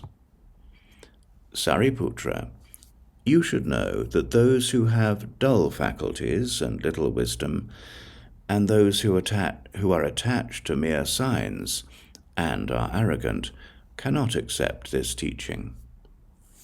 Now I am happy and fearless. Having openly set aside skillful means, I will teach only the highest path to all the bodhisattvas. Having heard this teaching, the bodhisattvas and 1,200 arhats, freeing themselves from the web of doubt, will all become Buddhas. Just as the Buddhas in the 3 periods of the past, present, and future teach the true nature of the Dharma, now I too will expound the Dharma that is beyond conception. All the Buddhas appear in worlds far away and are difficult to meet. Even if they appear in this world, it is difficult to hear their teaching. Even in innumerable kalpas, it is difficult to hear this Dharma, and those who are able to hear this Dharma are also hard to find. They are just like the Udumbara flower, which appears only once in a very long while, and, beloved by all, is considered a wonder among devas and humans. Those who, hearing this teaching, happily praise the Buddhas by uttering even a single word, have already paid homage to all Buddhas of the 3 periods. Such people are even more extraordinary than the Udumbara flower. All of you have no doubts. I, the King of the Dharma, now proclaim to the great assembly, I lead and inspire the bodhisattvas only with the path of the single vehicle. I am here without disciples. O Sariputra and all of you, the Shravakas and bodhisattvas should know that this true Dharma is the hidden essence of all the Buddhas. In the troubled worlds of the 5 kinds of defilement, sentient beings are only attached to various desires, and ultimately do not seek the path of the Buddhas. In the future, the impure will hear the Buddha teach the single vehicle, but they will be confused and will not accept it. They will reject the Dharma and fall into troubled states of being. To those who are modest and pure and seek the path of the Buddhas, I will praise extensively the path of the single vehicle. O Sariputra, you should know that the Dharma of all the Buddhas is like this. They teach the Dharma with myriads of kotis of skillful means, according to the capacities of sentient beings. The inexperienced cannot understand this. You have come to know with certainty the skillful means of the Buddhas, the teachers of the world, that are expounded in accordance with people's capacities. All of you have no further doubts. Let great joy arise in your hearts, and know that you will all become Buddhas. The Lotus Sutra, Chapter 3, A Parable. Thereupon Shariputra stood up, ecstatic and joyful, pressed his palms together, and gazing at the Buddha, the Bhagavat, said, Now, hearing the words of this Dharma from the Bhagavat, my heart is full of joy, for I have experienced something unprecedented. What is the reason for this? In the past, when I heard this Dharma from the Buddha, and saw the bodhisattvas receive their predictions, I was not included. I grieved because I thought I had been deprived of the immeasurable wisdom and insight of the Tathagata. O Bhagavat, while I was dwelling alone under forest trees, whether sitting or walking, I was constantly thinking this. Since we have also realized the true nature of the Dharma, why has the Tathagata tried to save us with the teachings of the inferior vehicle? The fault is ours, not the Bhagavat's. Why is this? If we had waited for your explanation about the way to achieve highest complete enlightenment, we certainly would have been able to save ourselves by means of the Mahāyāna. However, we did not understand that you were teaching with skillful means, according to what is appropriate to us. When we first heard the Buddha's teaching, we immediately accepted, contemplated, and understood it. O Bhagavat, since long ago I have reproached myself incessantly, day and night. But now from the Buddha we have heard the unprecedented Dharma that we have never heard before, and it has removed all our doubts. When I heard the words of this Dharma, experiencing something unprecedented, my heart overflowed with joy, and I was rid of all my doubts. From long ago, ever since I heard the teaching of the Buddha, I have not lost the Mahāyāna. The words of the Buddhas are extremely rare and are capable of ridding sentient beings of their suffering. Although I had already attained freedom from corruption by hearing the Buddha's voice, I have also been rid of my anxiety. Whether I was dwelling in mountain valleys or under forest trees, whether I was sitting or walking, grieving and blaming myself deeply, I thought incessantly, how have I deceived myself? I am also the heir of the Buddhas, having entered the same incorruptible Dharma.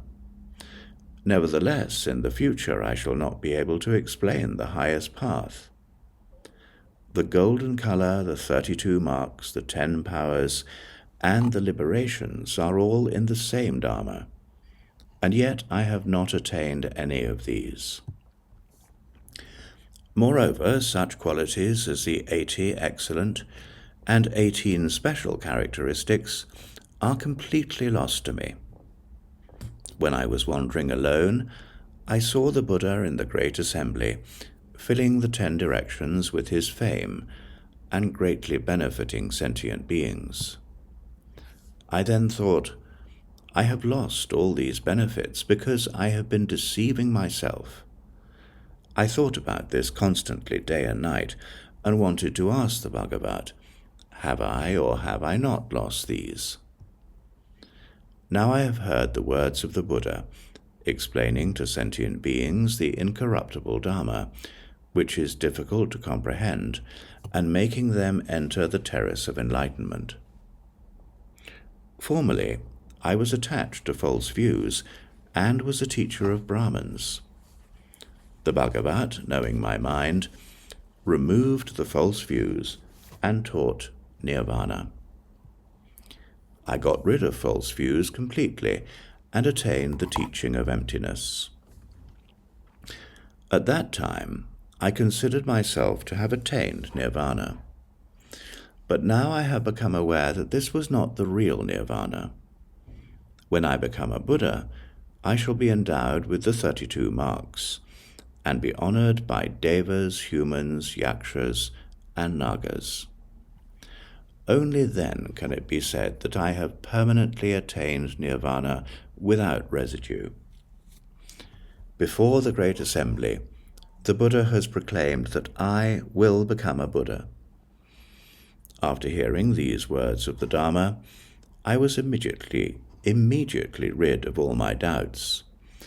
When I first heard this teaching of the Buddhas, I was greatly startled and thought, I wonder if Mara, acting like the Buddha, is confusing me.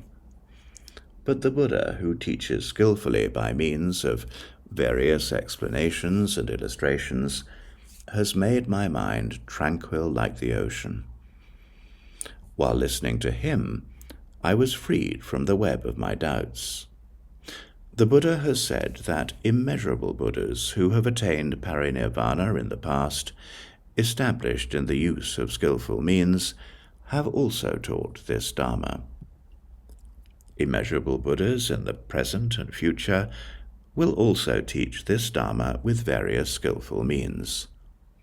the present Bhagavat from the time he was born, and renounced household life until he obtained the path and turned the wheel of the Dharma, has also taught through skillful means.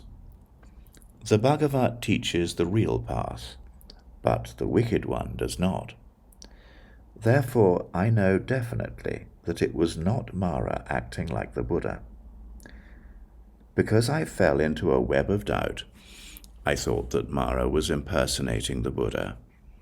When I heard the voice of the Buddha, profound and very subtle, fluently explaining the pure Dharma, I became full of great joy. My doubts are completely and forever exhausted, and I have achieved the true wisdom. I will definitely become a Buddha, honored by devas and humans. I will turn the wheel of the highest Dharma and lead and inspire the bodhisattvas.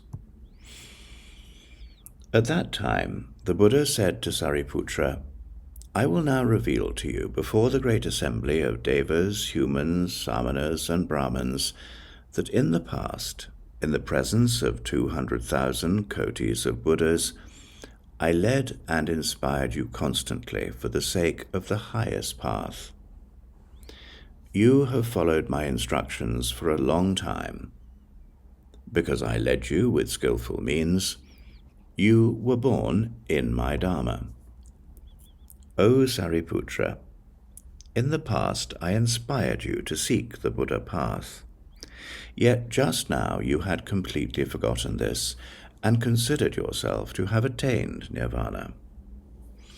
Now, because I want you to remember the path that you practiced according to your original vow in the past, I will teach the Shravakas the Mahāyāna Sutra called the Lotus Sutra, the instruction for the bodhisattvas and treasured law of the Buddhas. O Sariputra, in the future, after immeasurable, limitless, and inconceivable kalpas, you will have paid homage to thousands of myriads of kotis of Buddhas, preserved the true Dharma, and mastered the path practiced by the bodhisattvas.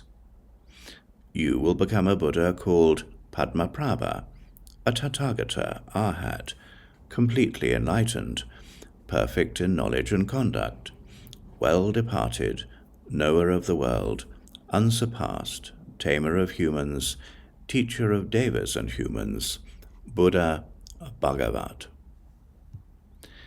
Your land will be called Viraja. Its earth will be level and pure, ornamented, peaceful, and rich.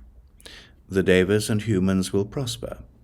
The earth will be made of lapis lazuli, with a well-planned network of roads like a chessboard, bordered with golden cords.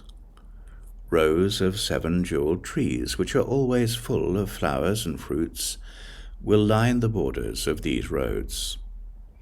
The Tathagata Padmaprabha will also lead and inspire sentient beings by means of the 3 vehicles.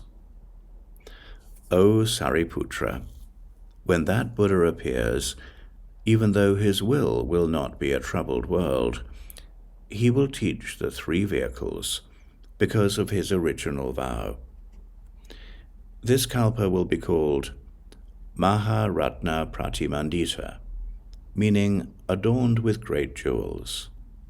Why will it be called Maharatna Pratimandita? Because in that world the bodhisattvas will be like great jewels. The number of these bodhisattvas will be immeasurable, limitless, inconceivable, and beyond all comparison, known only by those with the power of the Buddha's wisdom. When they want to walk, they will step on jeweled flowers, and these bodhisattvas will not be those who are just setting out. Over a long time, they will have planted roots of good merit and practiced the pure path of discipline and integrity in the presence of immeasurable hundreds of thousands of myriads of kotis of Buddhas. They will always be praised by the Buddhas and continually practice the Buddha wisdom. They will be endowed with transcendent powers and know well all the teachings of the Dharma. They will be honest, without falsity, and firm in recollection. That world will be filled with bodhisattvas like these. O Sariputra, the lifespan of this Buddha, Padmaprabha, will be 12 intermediate kalpas, not including the period after he becomes a prince and before he becomes a Buddha. And the lifespan of the people in that world will be 8 intermediate kalpas. After these 12 intermediate kalpas have passed, the Tathagata Padmaprabha will predict Bodhisattva Tritiparipurna's attainment of the highest complete enlightenment and will address the monks, saying, "This Bodhisattva Tritiparipurna will become the next Buddha after me. His name will be Padma Vrisha Bar Vikrama, a Tathagata Arhat completely enlightened. His Buddha world will also be like this one." O Sariputra, after the parinirvana of the Buddha Padmaprabha, the true Dharma will remain in the world for 32 intermediate kalpas, and the semblance Dharma will also remain in the world for 32 intermediate kalpas. Then the Bhagavat, wanting to elaborate on the meaning of this again, spoke these verses. O Sariputra, in the future you will become a Buddha of universal wisdom named Padmaprabha, who will save innumerable sentient beings. Having paid homage to innumerable Buddhas, perfected the Bodhisattva practice, and the qualities, including the 10 powers, you will attain the highest path. After immeasurable kalpas have passed, the kalpa will be called Prabhuta Ratna, and the world will be called Viraja, pure and without dirt. The earth will be made of lapis lazuli, and the roads, bordered with golden cords, will be lined with variegated trees of the 7 treasures, which are always full of flowers and fruits. The bodhisattvas in that world will be always firm in recollection. All of them will be completely endowed with transcendent powers and the perfections, and will have properly practiced the bodhisattva path. In the presence of innumerable Buddhas, and the lifespan of the people in this world will be 8 intermediate kalpas. After the parinirvana of this Buddha, the true Dharma will last in the world for 32 intermediate kalpas, during which time many sentient beings will be saved. After the extinction of the true Dharma, the semblance Dharma will last for 32 intermediate kalpas. The relics of the Buddha will be distributed widely, and devas and humans will pay them homage. All that the Buddha Padmaprabha does will be exactly like this. That very best of humans, who will be foremost and without comparison, is none other than you. You should be delighted to hear this. At that time, the fourfold assembly of monks, nuns, laymen and laywomen, and the great assembly of devas, nagas, yakshas, gandharvas, asuras, garudas, kinnaras, and mahuragas saw Sariputra receive his prediction of highest complete enlightenment in the presence of the Buddha.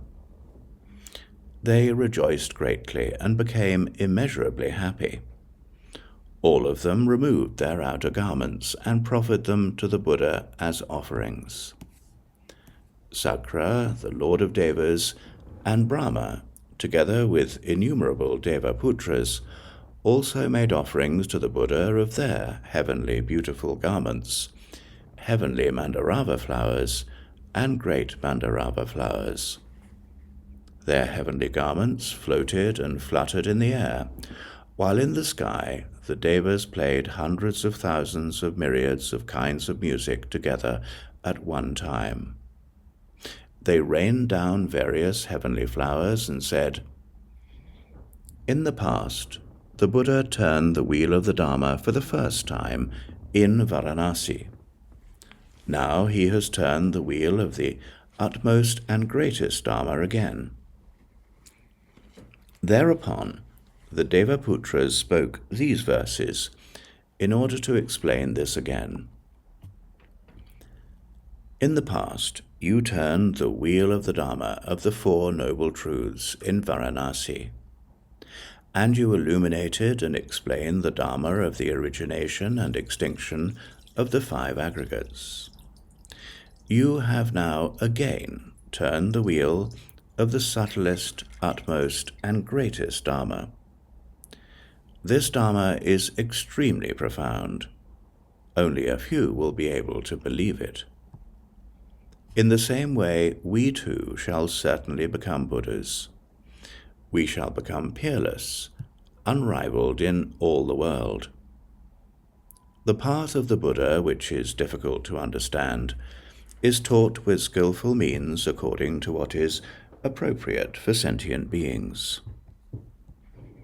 May the merits of our beneficial acts, whether of the past or the present, and those acquired in meeting the Buddha, be completely transferred to the Buddha path." At that time, Sariputra said this to the Buddha, "O Bhagavat, I now have no further doubts. I have received the prediction of the highest supreme enlightenment in the presence of the Buddha.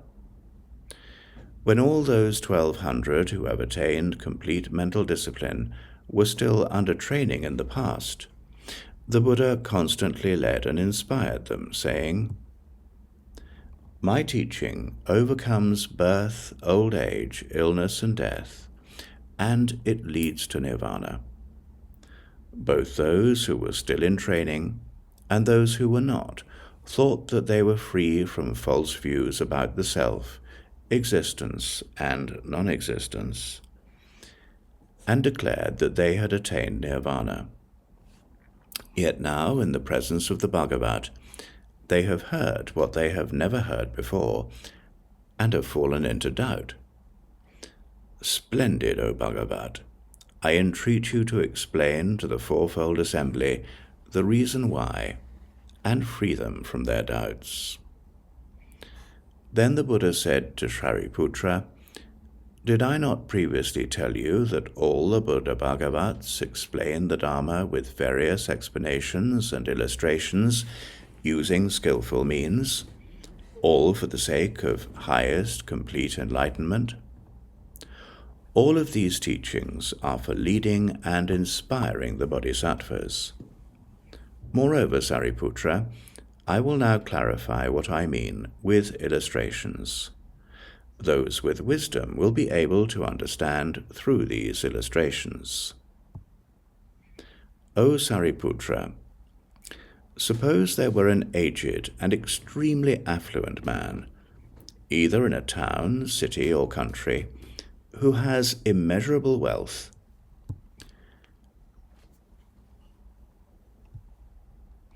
Abundant estates, mansions, and servants. He has a spacious house, yet it only has a single entrance.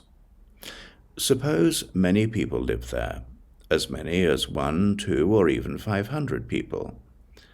The buildings are in poor repair, the fences and walls are crumbling, the pillar bases are rotten, and the beams and framework are dangerously tilted. Suddenly and unexpectedly, fires break out everywhere, setting the house swiftly aflame. The children of this man, 10, 20, or 30 in number, are in the house. The affluent man, seeing the fire breaking out everywhere, becomes alarmed and terrified. He thinks, "I am capable of escaping through the burning entrance in safety, but my children are absorbed in play within the burning house and are not aware of the fire. do not know, are not alarmed or terrified, and the fire is approaching them.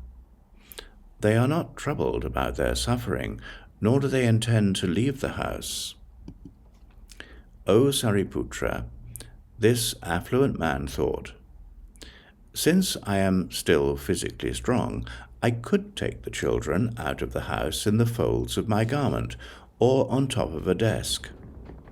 He further thought, there is only one entrance to this house, and it is very narrow. The children who are immature and still unaware are attached to their place of play. They may fall into danger and be burned by the fire.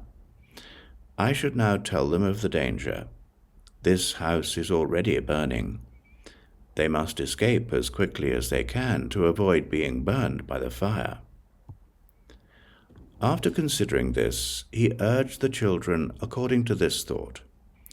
Children, run out immediately. Although their father in his concern has given them the proper advice, the children are so immersed in their play and do not accept it. They are neither alarmed nor afraid, and have no intention of leaving the burning house. Moreover, they do not even know what a fire is, the condition of the house, or what they may lose. They merely run about back and forth, looking at their father. Thereupon the affluent man thought, this house is already engulfed in flames. If my children and I do not get out, we shall perish in the fire. I will now use skillful means to help my children escape from this disaster. Since the father already knew that his children were attached to various rare toys and unusual things that each of them liked, he said to them, the toys you are fond of are rare and hard to obtain. If you do not take them, you will certainly regret it later. Right now, outside the house, there are 3 kinds of carts. One is yoked to a sheep, one to a deer, and one to an ox. Go play with them. Children, run out of this burning house immediately, and I will give you whatever you want. The children, hearing what their father had said about the rare toys, become excited, and in their eagerness to get to them, they pushed each other out of the way in a mad rush out of the burning house. Then the affluent man saw that his children had got out safely and were sitting unharmed in an open area at a crossroad. He was relieved, happy, and joyful. The children said to their father, Father, please give us the toys you promised, those 3 carts, one yoked to a sheep, one to a deer, and one to an ox. O Sariputra, the affluent man then gave each child the same kind of large cart. These carts were tall and spacious, adorned with various jewels, and encircled with railings full of hanging bells. On the tops of the carts were canopies, also decorated with various kinds of jewels. These carts were draped with jeweled cords and hung with flower garlands. They were thickly piled with fabrics, and red pillows had been placed about. These carts were each yoked to an ox with a spotlessly white hide. These oxen had beautiful bodies with powerful muscles, even gaits, and were swift as the wind, and there were many attendants guarding them. Why did the affluent man give these carts? Because the man had great and immeasurable wealth, and his abundant storehouses were full. He thus thought further, since my treasure has no limit, I should not give my children inferior carts. These are my children, and I love them all equally. I have an immeasurable number of large carts such as these, decorated with the 7 treasures. I should equally distribute them to each child without discrimination. Why is this? Even if I gave carts like these to everyone in the country, their number would not be exhausted. Why should I not give them to my own children?" At that time, the children each climbed into a great cart and had an unprecedented experience, one beyond their original expectations. "O Sariputra, what do you think about this? This affluent man gave to his children equally a large cart decorated with precious treasures. Has he deceived them or not?" Sariputra replied, "No, Bhagavat. The affluent man only tried to help his children escape from the disastrous fire. He saved their lives and did not deceive them. This is by no means a deception. Why? Because by saving their lives they obtained marvelous toys. Moreover, they were saved from the burning house by skillful means. O Bhagavat, if this affluent man had not given them even the smallest cart, it would still not have been a deception. Why is this? Because this affluent man thought before, 'I will help my children escape with skillful means.' This is why it was not a deception. How much more so, since the affluent man, knowing that he had immeasurable wealth and wanting to benefit them equally, gave each of his children a large ox cart." The Buddha said to Sariputra, "Splendid, splendid. It is exactly as you have said. O Sariputra, the Tathagata is also just like this. That is to say, as the Father of the entire world, he permanently dispels fear, distress, anxiety, ignorance, and blindness. He has attained immeasurable wisdom, insight, power, and fearlessness, as well as great transcendent powers and the power of wisdom. He has attained the perfection of skillful means and of wisdom. With his great mercy and compassion, he incessantly and indefatigably seeks the welfare of all beings and benefits them all. The Tathagata appears in the triple world, which is like a decaying old house on fire, to rescue sentient beings from the fire of birth, old age, illness and death, anxiety, sorrow, suffering, distress, delusion, blindness, and the three poisons of greed, hatred, and ignorance. Thus he leads and inspires sentient beings, and causes them to attain highest complete enlightenment. The Tathagatas see all sentient beings burning in the fire of birth, old age, illness and death, anxiety, sorrow, suffering, and distress. Because of the desires of the five senses and the desire for monetary profit, they also experience various kinds of suffering. Because of their attachment and pursuits, they experience various kinds of suffering in the present, and in the future they will suffer in the states of existence of hell, animals, and hungry ghosts, pretas. If they are born in the heavens or in the human world, they will experience a variety of sorrows, such as suffering from poverty and destitution, separation from loved ones, or suffering from encounters with those they dislike. Although sentient beings are immersed in such sorrows, they rejoice and play. They are not aware, shocked, startled, or disgusted, nor do they seek release. Running around in the burning house of the triple world, they experience great suffering, and yet they do not realize it. O Sariputra, seeing these things, the Buddha thought, "Since I am the father of sentient beings, I must rid them of their immeasurable suffering and distress. I will cause them to rejoice through the immeasurable and limitless pleasure of the Buddha wisdom."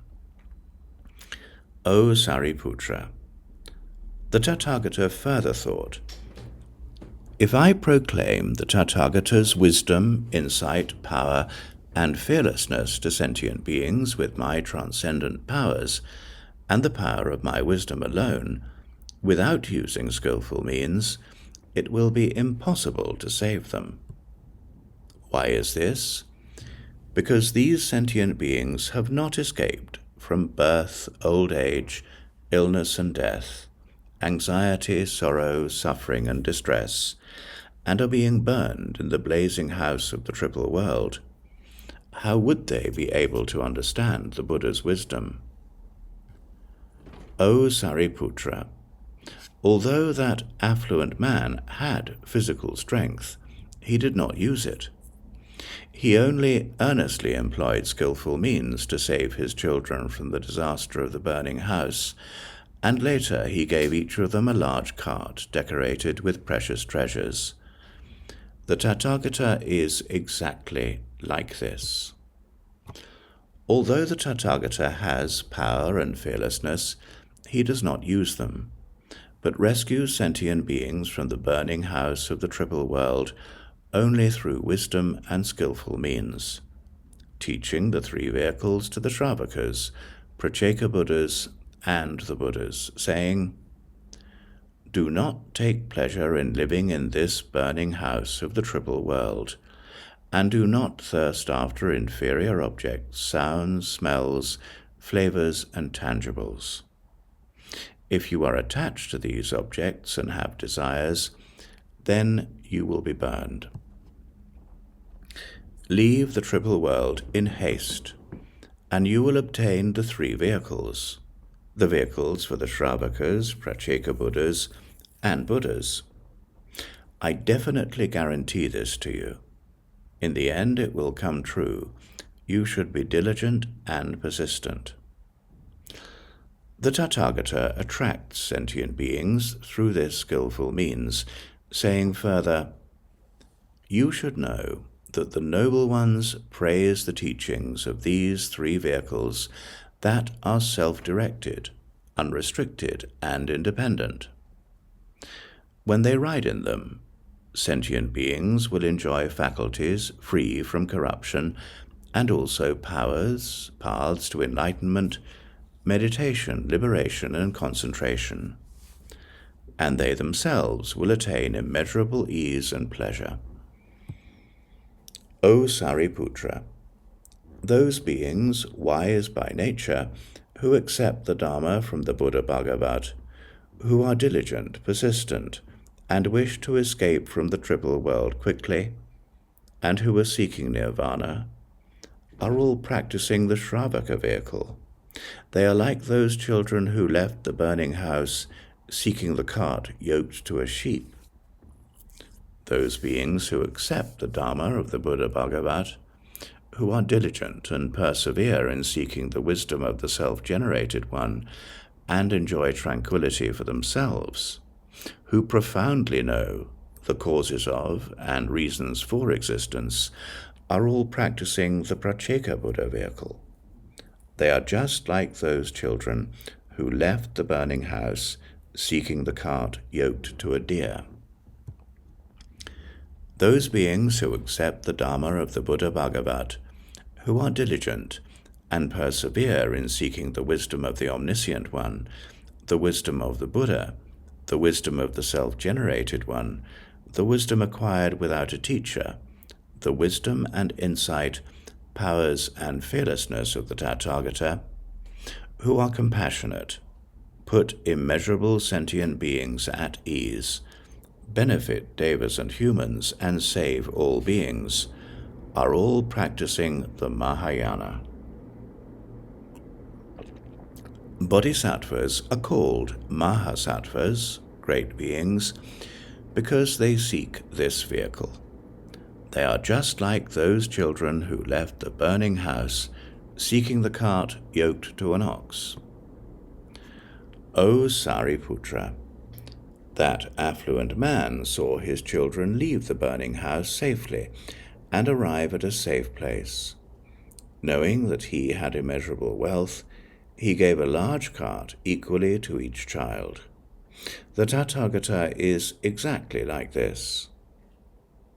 As the father of all sentient beings, he sees that immeasurable thousands of kotis of sentient beings escape from the dangers, sufferings, and fears of the triple world through the gates of the Buddha's teaching and attain the pleasure of nirvana.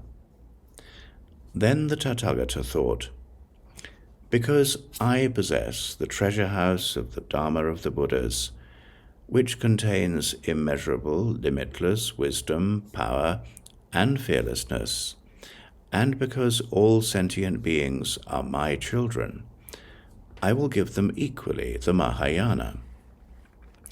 I will not allow anyone to attain nirvana merely for himself, but will cause everyone to attain it through the Tathagata's nirvana. I will give sentient beings who have escaped from the triple world all the toys of the Buddha's meditations and liberations, which are of one character and one kind, are praised by the noble ones, and which produce pure and supreme pleasure.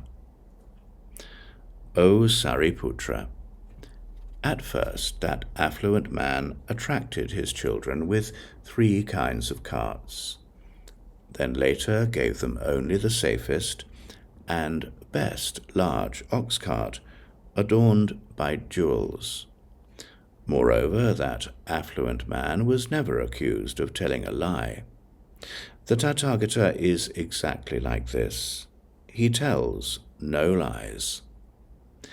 In the beginning, the Tathagata teaches the 3 vehicles in order to lead sentient beings, and later he saves them only through the Mahāyāna. Why is this? Because the Tathagata possesses the treasure house of the Dharma, which contains immeasurable wisdom, power, and fearlessness. And although he is able to give the teaching of the Mahāyāna to all sentient beings, not all of them can accept it. O Sariputra, you should know that the Buddhas, with the power of skillful means, teach the single Buddha vehicle, dividing and teaching it as 3. Then the Buddha, wanting to elaborate on the meaning of this again, spoke these verses. Suppose there were an affluent man who had a large house, and this house was very old, on the verge of collapsing. The halls were extremely dangerous, the pillar bases rotten and disintegrating, the beams and framework dangerously tilted, and the stairways were falling apart. The fences and walls were cracked, the plaster was peeling off, the thatched roof was falling down, the rafters and eaves were coming apart, the partitions were everywhere askew, and the whole place was covered with filth. 500 people lived there, and moving around helter-skelter were kites, owls, hawks, eagles, crows, magpies, doves, pigeons, lizards, snakes, vipers, scorpions, centipedes, millipedes, newts, myriapods, ferrets, badgers, mice, rats, and other harmful creatures. It was filled with stench, and there were places overflowing with excrement. All kinds of bugs had gathered there. There were foxes, wolves, and vermin, devouring, trampling, and gnawing on corpses, scattering bones and flesh about, and a pack of dogs, forcing each other out of the way, rushed to the spot. Frightened and exhausted from hunger, they were searching everywhere for food, fighting among themselves, snatching at food, biting, snarling, and barking at each other. This house was terrifying, corrupted to this grotesque condition. Ogres of the mountains and valleys, yakshas and demons were everywhere, devouring human flesh. There were various poisonous insects, all kinds of harmful birds of prey, and beasts who were producing, rearing, and protecting their offspring. Yakshas were scrabbling and fighting to devour them. and after sating themselves, evil thoughts would arise in them. The sound of their fighting was terrifying. The Kumbanda demons were crouching on the ground, sometimes rising up a foot or two, roaming about, pleasing themselves as they liked. They would catch 2 legs of a dog, beat it until it could not bark, and grabbing the dog's neck with their legs, terrify it for their own amusement. There were also other demons living there with large bodies, naked, dark, and gaunt.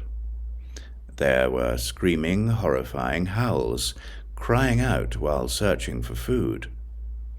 Other demons were there, some with needle-like throats, while others had necks like a cow's head. Some had those of human flesh-eaters or dog-devourers. Their hair was dishevelled like rank weeds, and they were destructive and malicious. Driven by hunger and thirst, they were crying and scurrying about. Yakshas, hungry ghosts, and various malicious birds and beasts were peering out of the windows and running frantically in all directions, driven by hunger. The fire instantly spread in all directions. The frame, beams, rafters, and pillars exploded, and shaking, split and crashed, while the fences and walls collapsed. All the demons screamed out loudly. The hawks, eagles, other birds, and Kumbanda demons, panicked and terrified, could not get out. A horde of vermin had already died off, and the large malicious beasts raced to devour them, while the smoke of the stench flowed and filled everywhere. As the centipedes, millipedes, and poisonous snakes rushed, burning out of their holes, the Kumbanda demons devoured them one after another. The hungry ghosts, with their hair on fire, ravenous, thirsty, and suffering from the heat, frantically scurried about. In this way, the house was extremely terrifying, with poison and fire, and disasters more than one.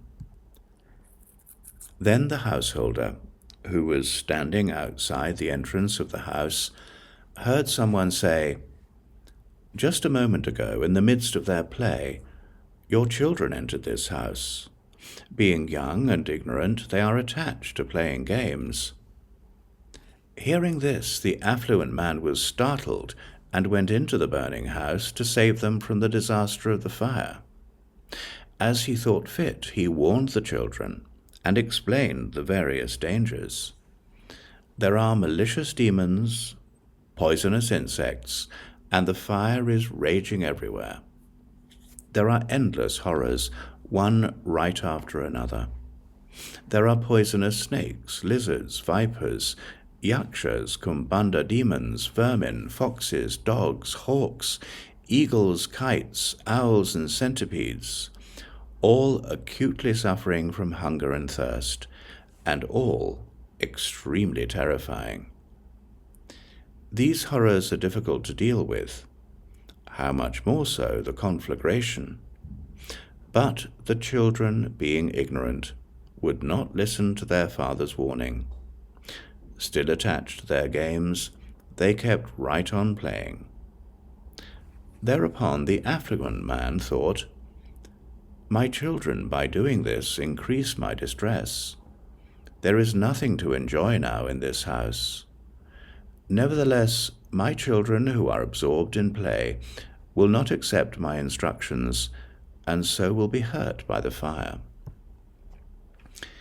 Then he immediately thought that he should advise his children using various skillful means, and said, "I have a variety of unusual toys, such as fine carts adorned with beautiful treasures, yoked to sheep, deer, and oxen. They are just outside the gate. O children, come out of the house. I had these carts made for you. Play with them as you like." Hearing about these carts, the children immediately started to push each other out of the way to get out of the house. In spite of this, these children were attached to playing their games, but by causing them to escape from the disaster, I have saved them. Therefore, my people, I now feel at ease." Thereupon the children, seeing their father sitting in peace, approached him, saying, "Please, Father, give us the 3 kinds of carts adorned with treasures that you just promised us, when you said that if we, your children, came out, you would give us 3 kinds of carts, just as we like. Now is the right time. Give them to us right away." This affluent man, who was extremely wealthy, had an abundance of treasures. He had a number of great carts made, adorned with various precious things, like gold, silver, lapis lazuli, mother of pearl, and agate. They were beautifully decorated, encircled with railings, and were covered with hanging bells attached to golden cords. Over them was hung a net of pearls with golden flower tassels hanging down everywhere. They were all completely decorated in a variety of colors. The bedding was made of soft silk that was covered with an extremely fine carpet of spotless white, which cost thousands of kotis. There were large white oxen, healthy and powerful with beautiful bodies, yoked to the jeweled carts, and they were guarded by many attendants.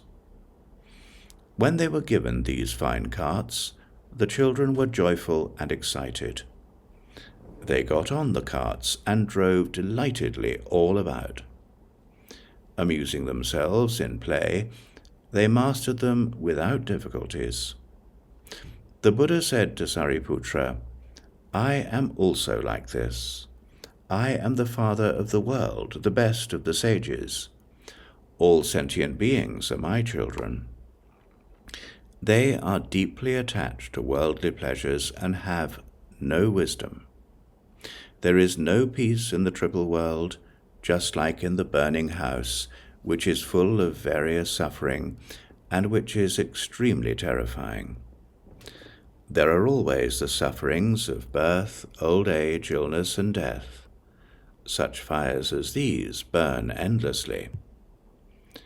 The Tathagata, who has already left the burning house of the triple world, lives in tranquility and dwells at ease in the forest. Now this triple world is my property, and the sentient beings in it are my children. There are now many dangers here, and I am the only one who can protect them. Although I give them advice, they do not accept it, because they are tainted with desires and have deep attachments. On this occasion, I teach the 3 vehicles using skillful means. Realizing the sufferings of the triple world, I reveal and explain it to cause sentient beings to escape from the mundane path. If these children are resolute, they are endowed with the 3 knowledges and 6 transcendent powers. Or they can become Pratyeka Buddhas, or Bodhisattvas who have reached the stage of non-retrogression.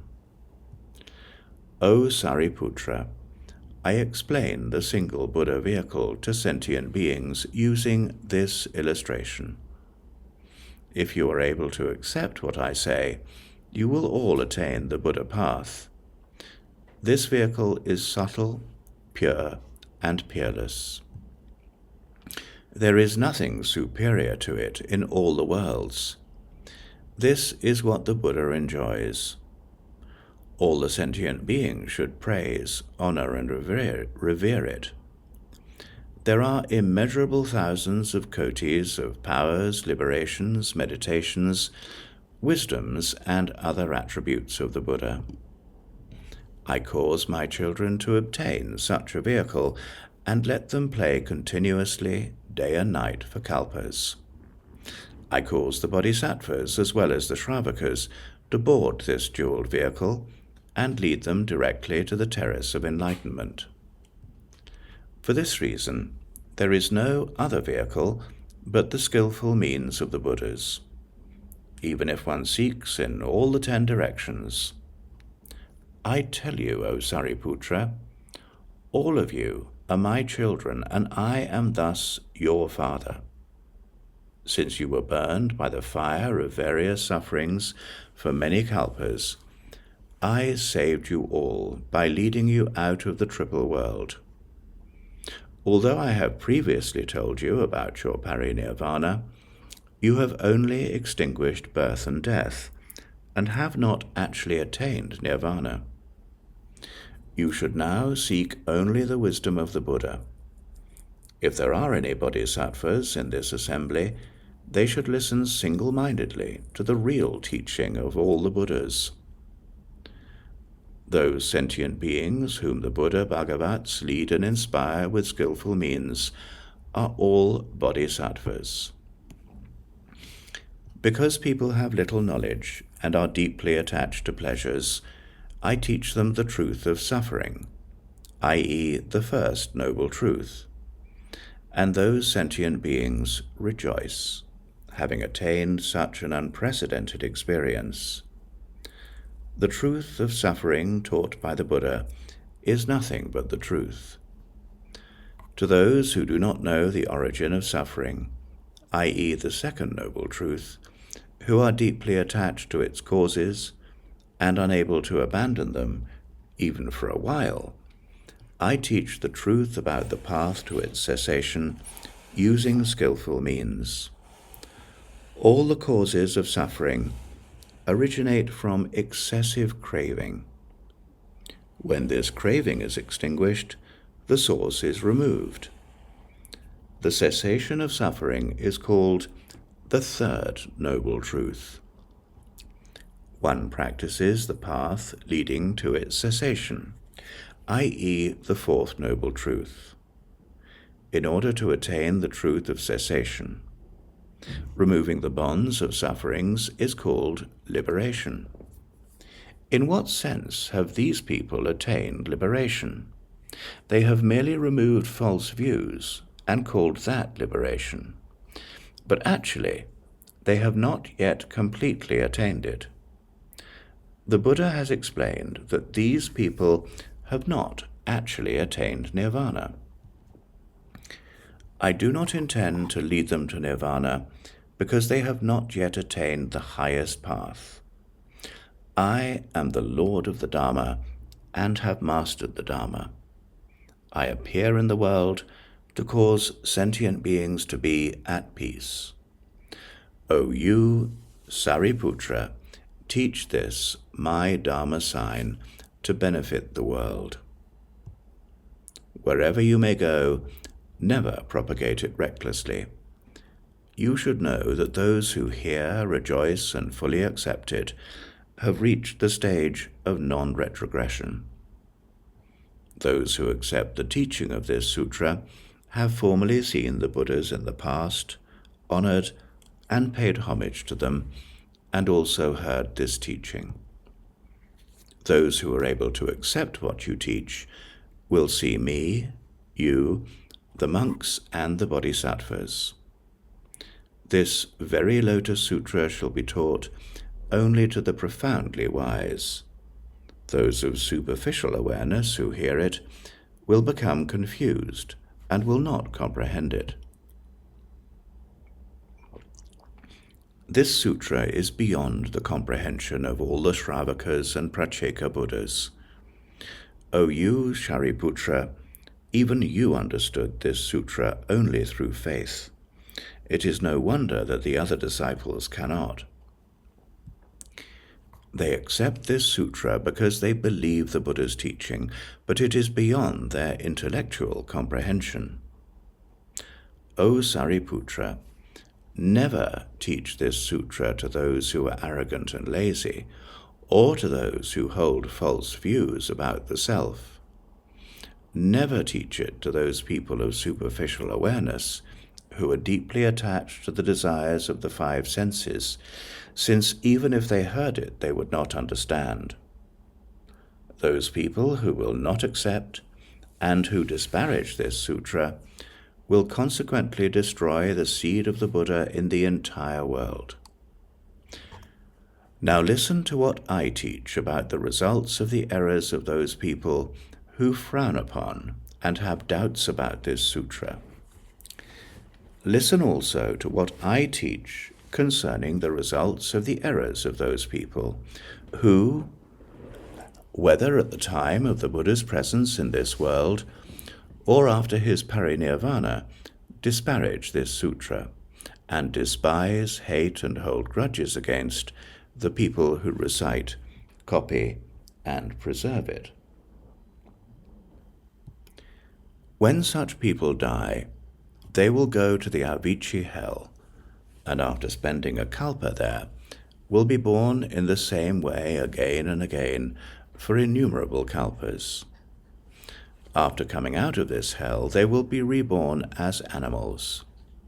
If born as dogs or vermin, their bodies will be emaciated, dark-spotted, devoid of hair, with scabies and leprosy. Tormented, hated, and despised by people, they will constantly suffer from hunger and thirst. With withered bones and flesh, they will be in anguish while living and covered with stones after death. Because they destroyed the seed of the Buddha, they will suffer the consequences of their errors. If they are born as camels or mules, they will always have heavy burdens to carry. They will be whipped repeatedly and think of nothing but water and grass. It is because they disparage this sutra that they suffer the consequences of their errors in this way. If they are born as vermin and enter a village, children will beat them because they have scabies, leprosy, and perhaps a missing eye. At times they will be tortured even to death.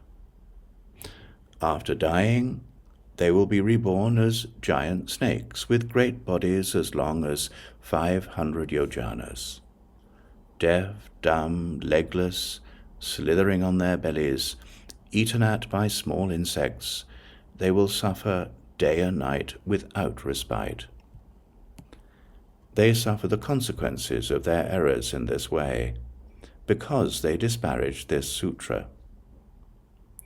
If they are born as humans, they will have dull faculties and be runts who twitch and are crippled, blind, deaf, and humpbacked.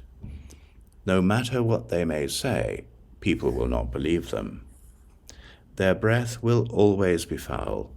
They will be snatched at by demons. Being poor and degraded and enslaved by others, they will be emaciated from many illnesses and will have nowhere to turn. When they approach others, they will be disclaimed. Even if they manage to get something, they will immediately lose it. Even if they study medicine and cure themselves according to the correct method, they will suffer from other illnesses again and may even die. When they get sick, no one will tend to them, and even if they take the proper medicine, their pain will increase. Every hand will be turned against them, threatening them, pilfering and stealing from them. They will fall helplessly into this plight because of their transgressions. Such erring people will never see the Buddha, the King of Seers, preaching the Dharma and leading and inspiring people. Such people will always be born into difficult circumstances. Crazed, unheeding, and unthinking, they will never hear the teaching. They will be born deaf and dumb with defective faculties for as many immeasurable kalpas as the sands of the Ganges River. Though they will always find themselves in hell, they will feel as if they were playing in a pleasure garden. Although they are in other troubled states of being, they will feel as if they were in their own home. They will live among camels, mules, boars, and dogs. These are the results of their error in disparaging this sutra. If they are born as human beings, they will be deaf, blind, mute, impoverished, and decrepit. Such will be their adornments. They will have dropsy, gonorrhea, scabies, leprosy, and tumors. Such diseases as these will be their clothing. Their bodies will always be foul, filthy, and impure. Their deep attachment to false views about the self will cause their anger and passion to increase. Their sexual desires will be insatiable, with either birds or beasts as their objects. These are the results of their errors in disparaging this sutra. The Buddha said to Sariputra, "If one were to explain the consequences of the errors of those who disparage this sutra, it would take more than a kalpa. For that reason, I am now telling you never to expound this sutra to those who have little wisdom. You should teach it only to those people of sharp faculties, who are wise, learned, and understanding, who have good memories and erudition, and are seeking the Buddha path. You should teach it to those who have seen hundreds of thousands of kotis of Buddhas, who have planted good roots and are resolute. Teach it to those who strive, always practice compassion, and give unsparingly of their bodies and lives. You should teach it to those who are respectful and devoid of hypocrisy, who are living alone in mountains and valleys, away from fools. O Sariputra, you should teach it to those who have left their bad companions and made friends with virtuous people. Teach it to the heirs of the Buddha who have good conduct, are as pure as jewels, and who are seeking the Mahāyāna sutras. You should teach it to those who are free of anger, honest, flexible, always sympathetic to everyone, and who honor all the Buddhas. Teach it to the heirs of the Buddha in the great assembly who have pure thoughts, and who teach the Dharma without doubts, using various reasonings, illustrations, and explanations.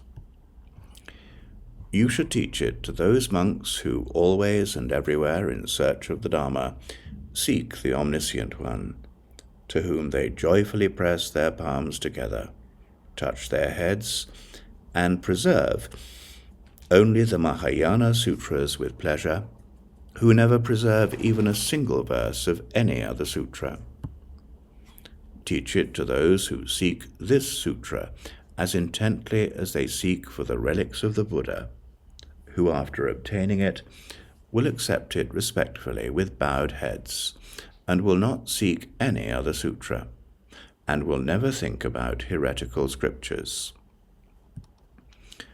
O Sariputra, I say to you, I have described the characteristics of those who seek the Buddha path. Though a kalpa would not suffice to do so in full, you should teach the Lotus Sutra to those who are able to accept it.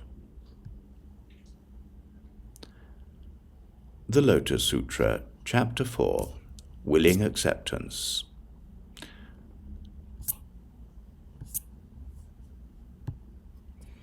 At that time, the noble Subhuti, Mahakacayana, Mahakashapa, and Mahama Udgayayana, having heard the unprecedented teaching from the Buddha and the Bhagavat's prediction of Sariputra's highest complete enlightenment, were filled with wonder and ecstatic joy. They immediately rose from their seats, straightened their garments, leaving their right shoulders bared, and touched their right knees to the ground.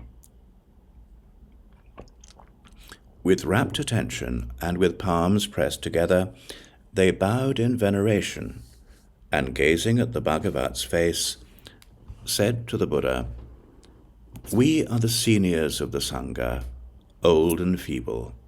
We considered ourselves to have attained nirvana, and to be incapable of further seeking highest complete enlightenment, so we did not do so.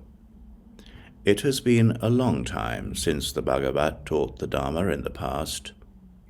Now we sit with weary bodies and only contemplate emptiness, signlessness, and wishlessness. Neither the Bodhisattva teaching, nor the carefree sporting with transcendent powers, nor the pure Buddha worlds, nor helping sentient beings attain enlightenment, produced any eager desire in us. Why is this? Because the Bhagavat caused us to leave the triple world and to attain nirvana. But now we are old and feeble. We did not take even a single thought of pleasure in the Buddha's inspiration of the Bodhisattvas to highest complete enlightenment. And now, in the presence of the Buddha, we have heard the Shravakas receive their prediction of highest complete enlightenment, and we are very joyful to have obtained such an unprecedented experience. We never considered that we would suddenly be able to hear this marvelous teaching, and we are overjoyed that we have attained such great benefits, an immeasurable treasure which we attained, though unsought and unawaited. O Bhagavat, we now wish to give an illustration to clarify what we mean. Suppose there were a man who, when he was still a child, left his father and ran away. Living in another region for a long time, he passed the age of 10, 20, even 50 years. The older he got, the more impoverished he became. He went searching everywhere for food and clothing, and while he was wandering about, he started back by chance in the direction of his native country. From the first, the father had looked for his son, but in vain. In the meantime, he had stayed in the city and become extremely wealthy, and now possessed uncountable treasures. The father's storehouses were all filled to overflowing with gold, silver, lapis lazuli, coral, amber, crystal, and other such things. He had many servants, subordinates, and clerks, as well as innumerable elephants, horses, carriages, cows, and sheep. He profited through lending, and his trade with other countries was also great. Then the impoverished son, after wandering through many villages, from one country and city to another, finally reached the city where his father lived. Although the father had constantly thought about the son from whom he had been separated for over 50 years, he nevertheless had spoken to no one about it. He brooded and grieved in his heart, thinking to himself, I have become old and feeble, and although I have many treasures, and storehouses filled with gold, silver, and precious jewels, I have no son. When I die, my treasures will be scattered and lost for lack of someone to whom to entrust them. It was for this reason that he was always thinking anxiously about his son. He also thought, if I could get my son back and leave my fortune to him, I would be relieved and happy and without further worry. O Bhagavat, at that time the impoverished son who had been wandering about, taking odd jobs, by chance finally reached his father's house. Standing at the side of the gate, he saw his father in the distance, sitting on the lion's seat with his feet propped up on a jeweled stool, respectfully surrounded by many Brahmins, Kshatriyas, and householders. His body was adorned with pearl necklaces worth thousands of myriads. He was attended on both sides by clerks and servants holding whisker fans. Above was a jeweled canopy with various hanging flowered banners. Perfume was sprinkled on the ground, which was strewn with a variety of beautiful flowers. There were rows of precious objects, and people were coming and going, buying and selling. With various trappings such as these, the father appeared very majestic indeed. The impoverished son, seeing his father wielding such great power, became terrified and regretted that he had ever come to that place. He thought to himself, "He must be a king, or of a similar rank. This is not a place where I can obtain things as a hired worker. It would certainly be better for me to go to a poor village, a place where I can use my ability and easily obtain clothing and food. If I stay here for very long, I will be seized and put to forced labor." Thinking this way, he quickly fled. At that time, the wealthy man sitting on the lion seat realized that he had seen his son and became extremely happy. He then thought, "Now there is someone to whom I can leave my fortune and treasures. I have been constantly thinking about my son, but had no way to meet him, and now suddenly he has come. This is exactly what I wanted. Although I am old, I still yearn for him." The man immediately dispatched his attendants to chase his son and bring him back. Then the attendants quickly ran and overtook him. The impoverished son was frightened and cried out in fear, "I did nothing wrong. Why are you seizing me?" The attendants grabbed him more firmly and forced him to return. Then the impoverished son thought, "They have seized me even though I have done nothing wrong. I shall certainly be killed."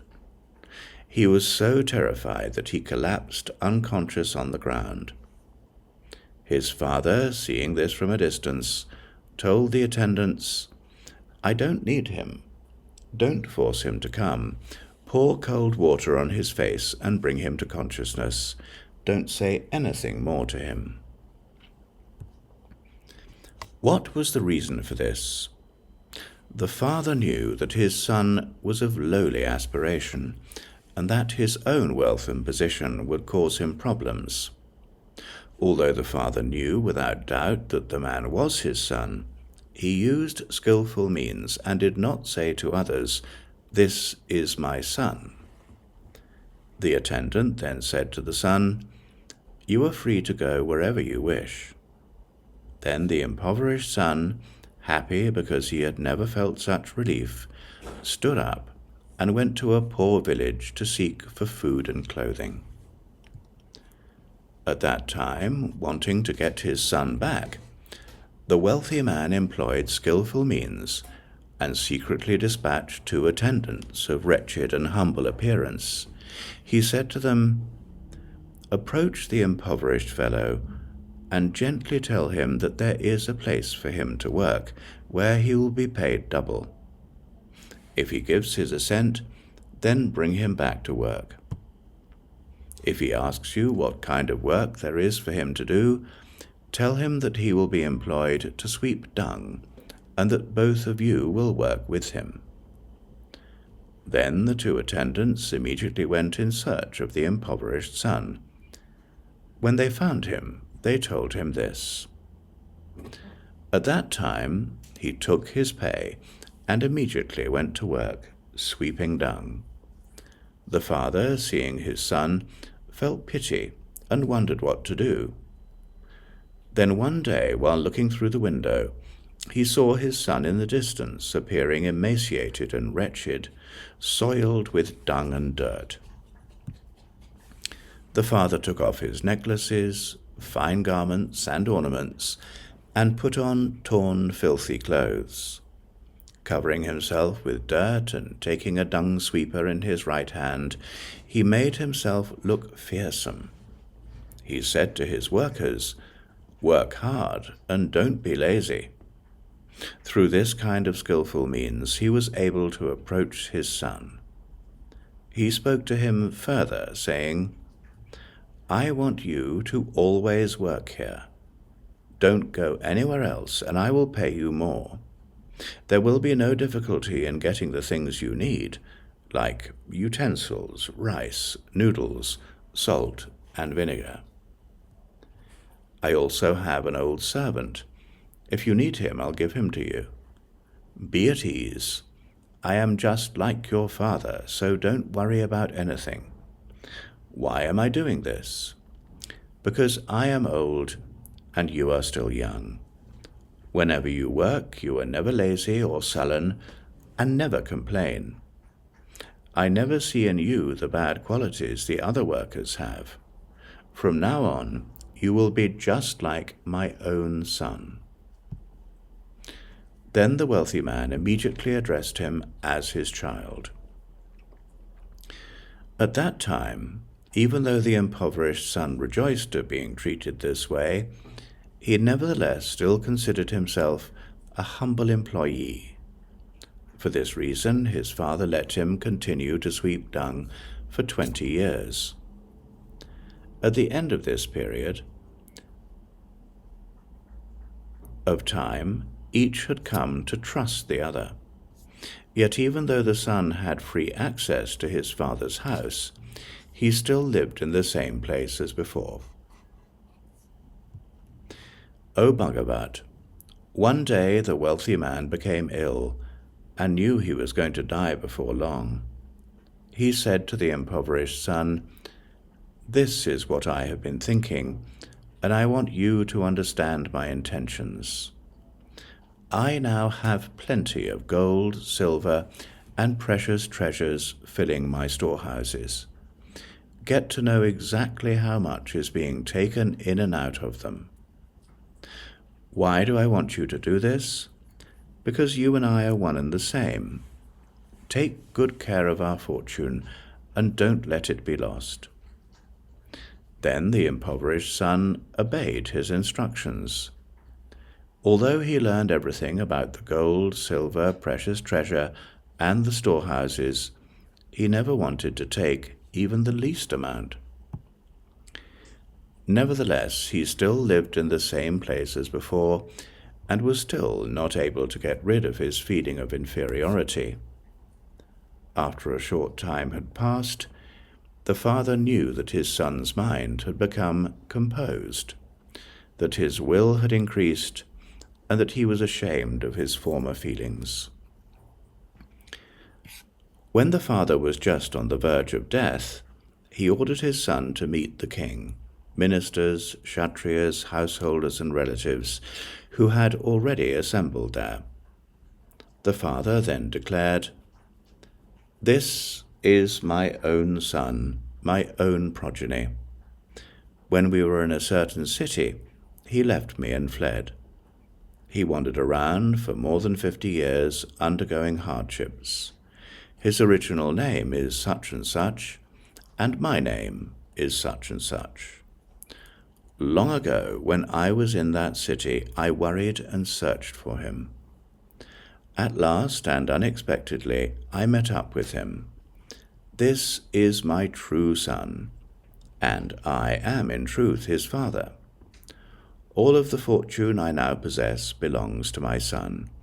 He already knows about our finances." O Bhagavat, at that time the impoverished son, hearing what his father said, became extremely happy at having obtained such an unprecedented experience. Then he thought, "I never even considered receiving this. Nevertheless, this treasure house has come into my possession, though unsought and unawaited. O Bhagavat, this very wealthy man is the Tathagata, and all of us are the heirs of the Buddha. The Tathagata has always said that we are his children. Because of the triple sufferings, O Bhagavat, we experienced pain, were confused, ignorant, and attached to inferior teachings in life after life. Today, the Bhagavat has made us think about getting rid of the dung of fallacies regarding the reality of the world, and that, in this respect, we diligently strove to attain the nirvana only as one seeking a salary for a single day's labor. We had already attained it, and were extremely happy and satisfied with it. We said to ourselves, because we have made diligent efforts to comprehend the Buddha's teaching, we have attained a great deal. Furthermore, we have manifested and explained the wisdom of the Tathagata for the Bodhisattvas, but we ourselves had no aspirations regarding it. Why is this? The Buddha, knowing that we were content with lowly aspirations, taught us according to what is appropriate through the power of skillful means. But we did not know that we really were the heirs of the Buddha. Now we fully know that the Bhagavat is unstinting in regard to the wisdom of the Buddhas. What is the reason for this? We have actually been the heirs of the Buddha from long ago, even though we only yearned for the inferior teaching. Now in the past the Buddha reviled the Shravakas, those who yearned for the inferior teaching, in the presence of the Bodhisattvas, but actually the Buddha inspired them also with the Mahāyāna. That is why we say that though we originally had no desire to seek the great treasure of the King of the Dharma, it has now come to us unsought and unawaited. We have all attained what we should attain as the heirs of the Buddha. Thereupon Mahakāshyapa, wanting to elaborate on the meaning of this further, spoke these verses. Today, we have heard the Buddha's words, and we are joyful and ecstatic at having attained such an unprecedented experience. The Buddha has said that the Shravakas will be able to become Buddhas. The most magnificent jewels have been obtained without being sought or awaited. Suppose there were a young and inexperienced child who left his father and ran away to a distant country. He wandered around for more than 50 years, and his worried father looked for him everywhere. The father, exhausted from searching for him, remained in a city where he had a house built and enjoyed the desires of the 5 senses. His family built up a vast wealth of much gold, silver, mother of pearl, agate, pearls, lapis lazuli, elephants, horses, cows, sheep, floats, carriages, peasants, servants, and other employees. He earned interest through loans and deposits and had buyers and sellers throughout all the other regions. He was surrounded by thousands of myriads of kotis of people who held him in awe. Always loved by the king and deeply respected by the subjects and powerful families, there were many people coming and going on different business.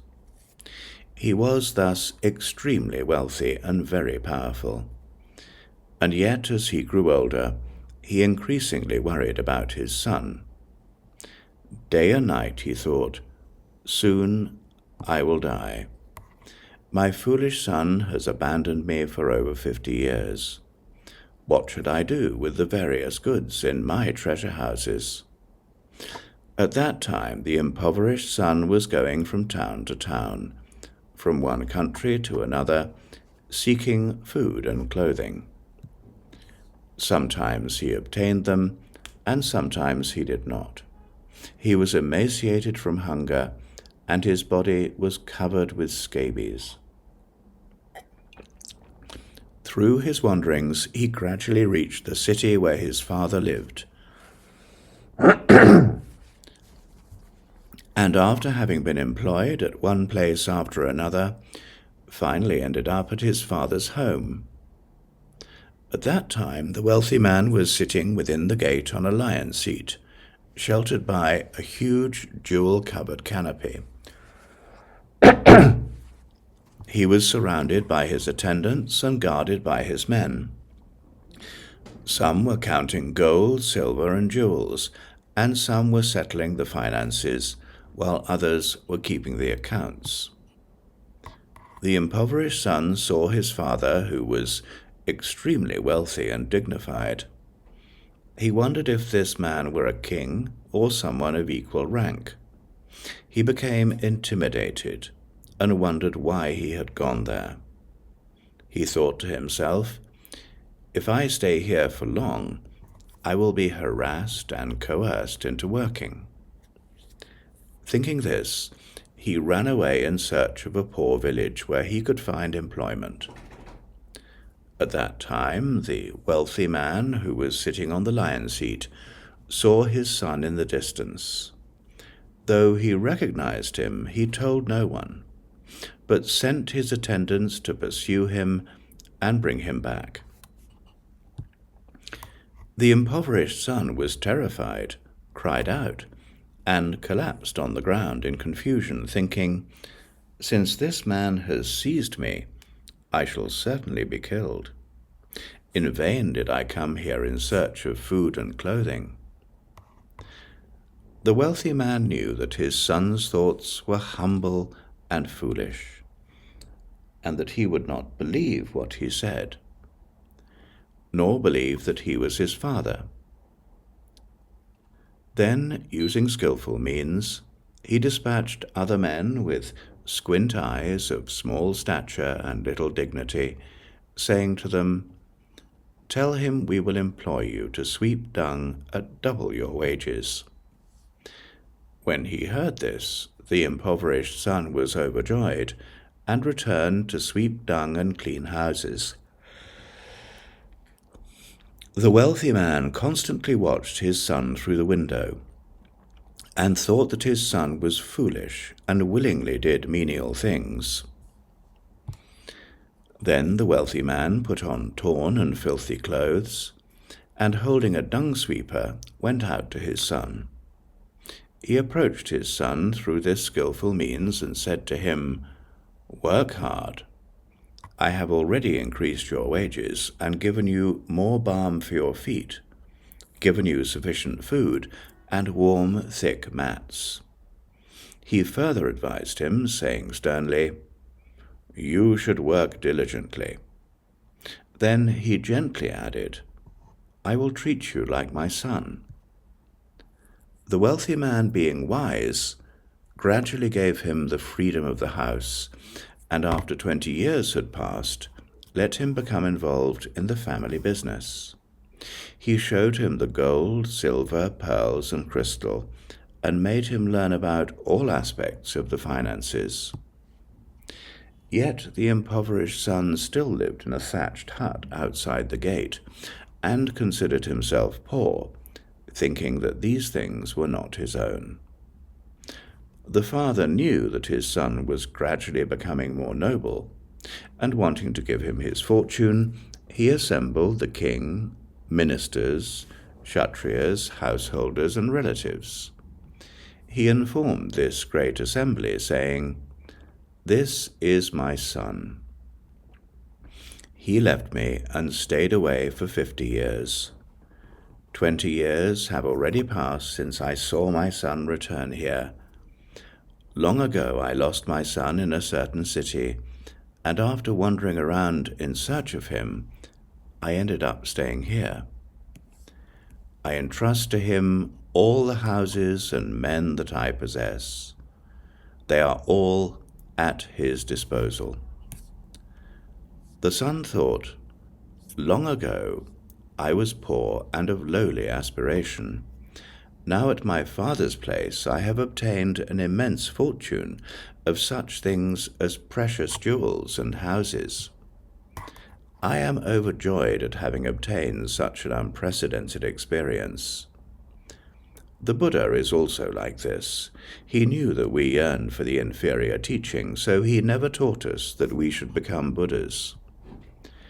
Yet he did tell us that we had attained the stage of non-corruption, that we had achieved the inferior vehicle, and that we were the disciples of the Shravaka vehicle. The Buddha told us to teach that those who practice the highest path would be able to become Buddhas. Accepting the Buddha's teaching, we explained the highest path for the great bodhisattvas using various explanations and illustrations and many figures of speech. The heirs of the Buddha heard the teachings from us, contemplated day and night, and practiced diligently. The Buddhas instantly made their predictions, saying, "You will all be able to become Buddhas in the future. We have explained the essence of the treasured teaching of the Buddhas only for the sake of the bodhisattvas, but did not expound it for ourselves." Just as the impoverished son who, after approaching his father, learned of various things yet did not want them, so, although we explained the treasure house of the teaching of the Buddhas, we never aspired to it. We thought that we had ourselves attained nirvana, and considered this enough. We understood only this, and did not think there was anything else. Even if we heard about the pure Buddha lands, and leading and inspiring sentient beings, we never rejoiced in it. Why is this? Because although we thought thus, every existence is quiescent, neither produced nor extinguished, neither large nor small, incorrupted and unconditioned, we felt no eagerness. For days and nights we neither craved for, nor were attached to the wisdom of the Buddhas, neither did we aspire to it. Furthermore, we ourselves thought with regard to the Dharma itself that this was the ultimate goal. After practicing the teaching of emptiness day and night, we were able to shake off the suffering of the triple world, and, bearing our last bodies, abided in the nirvana with residue. We were led and inspired by the Buddhas so that our attainment of the path was not in vain, and we have already been able to pass on the benefits we received from the Buddha. Although we have expounded the teaching of the bodhisattvas to the heirs of the Buddha to seek the Buddha path, we never longed for this teaching. Because he knew our minds, the leader turned away from us. At first he did not arouse our zeal, with the explanation that there exists real profit in the teaching. Just as the wealthy man who, knowing that his son was of lowly aspiration, broadened his son's mind using the power of skillful means, and only then entrusted his entire fortune to him, the Buddha is also exactly like this. He has manifested marvelous things, but perceiving that we were content with lowly aspirations, he brought control to our minds using the power of skillful means, and only then taught us the great wisdom.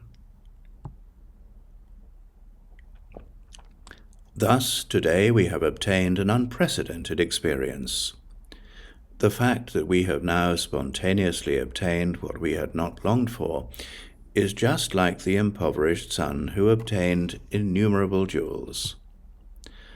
O Bhagavat, we have now obtained the path and its fruit, and have obtained pure sight into the incorruptible Dharma. For a long while we have maintained the pure conduct of the Buddha. Today, for the first time, we have obtained the results. For a long time we have practiced the pure path of discipline and integrity based on the teaching of the Dharma King, and now we have attained the supreme fruit of non-corruption. We are now real Shravakas, and cause everyone to hear the words, Buddha path. We are now real Arhats, and shall be revered among the Devas, humans, Maras, and Brahmas in all the worlds. The Bhagavat, the great benefactor, benefits us with marvelous things by his inspiration and compassion. who can repay him for it, even in immeasurable kotis of kalpas? Even if one were to serve him with one's hands and feet, bow one's head in reverence, and give all kinds of offerings, one could not repay him. Even if one were to bear him on one's head and shoulders out of deep respect, for as many kalpas as there are sands in the Ganges River, one could not repay him. Even if one were to honor him with delicious food, uncountable jeweled garments, beddings, various medicines, famed sandalwood from Mount Oxhead, and various precious jewels, or by building temples, spreading jeweled clothing and other such things, for as many kalpas as there are sands in the Ganges River, one could not repay him. The Buddhas have marvelous, immeasurable, limitless, inconceivable, great transcendent powers. They are the kings of the Dharma. Without depravities and unconditioned, they are patient in all matters for the sake of the humble ones. They teach the common people who are attached to tangible things, according to what is appropriate to them. All of the Buddhas, having obtained complete mastery over the Dharma, perceive the various desires and intentions of sentient beings and explain the teachings with innumerable illustrations according to what is appropriate to them. Judging from the roots of good merit that sentient beings have planted in former lives, the Buddhas perceive who are mature and who are not. Considering this in various ways and understanding the distinctions completely, the Buddhas teach the single path, explaining it as three in accordance with what is appropriate.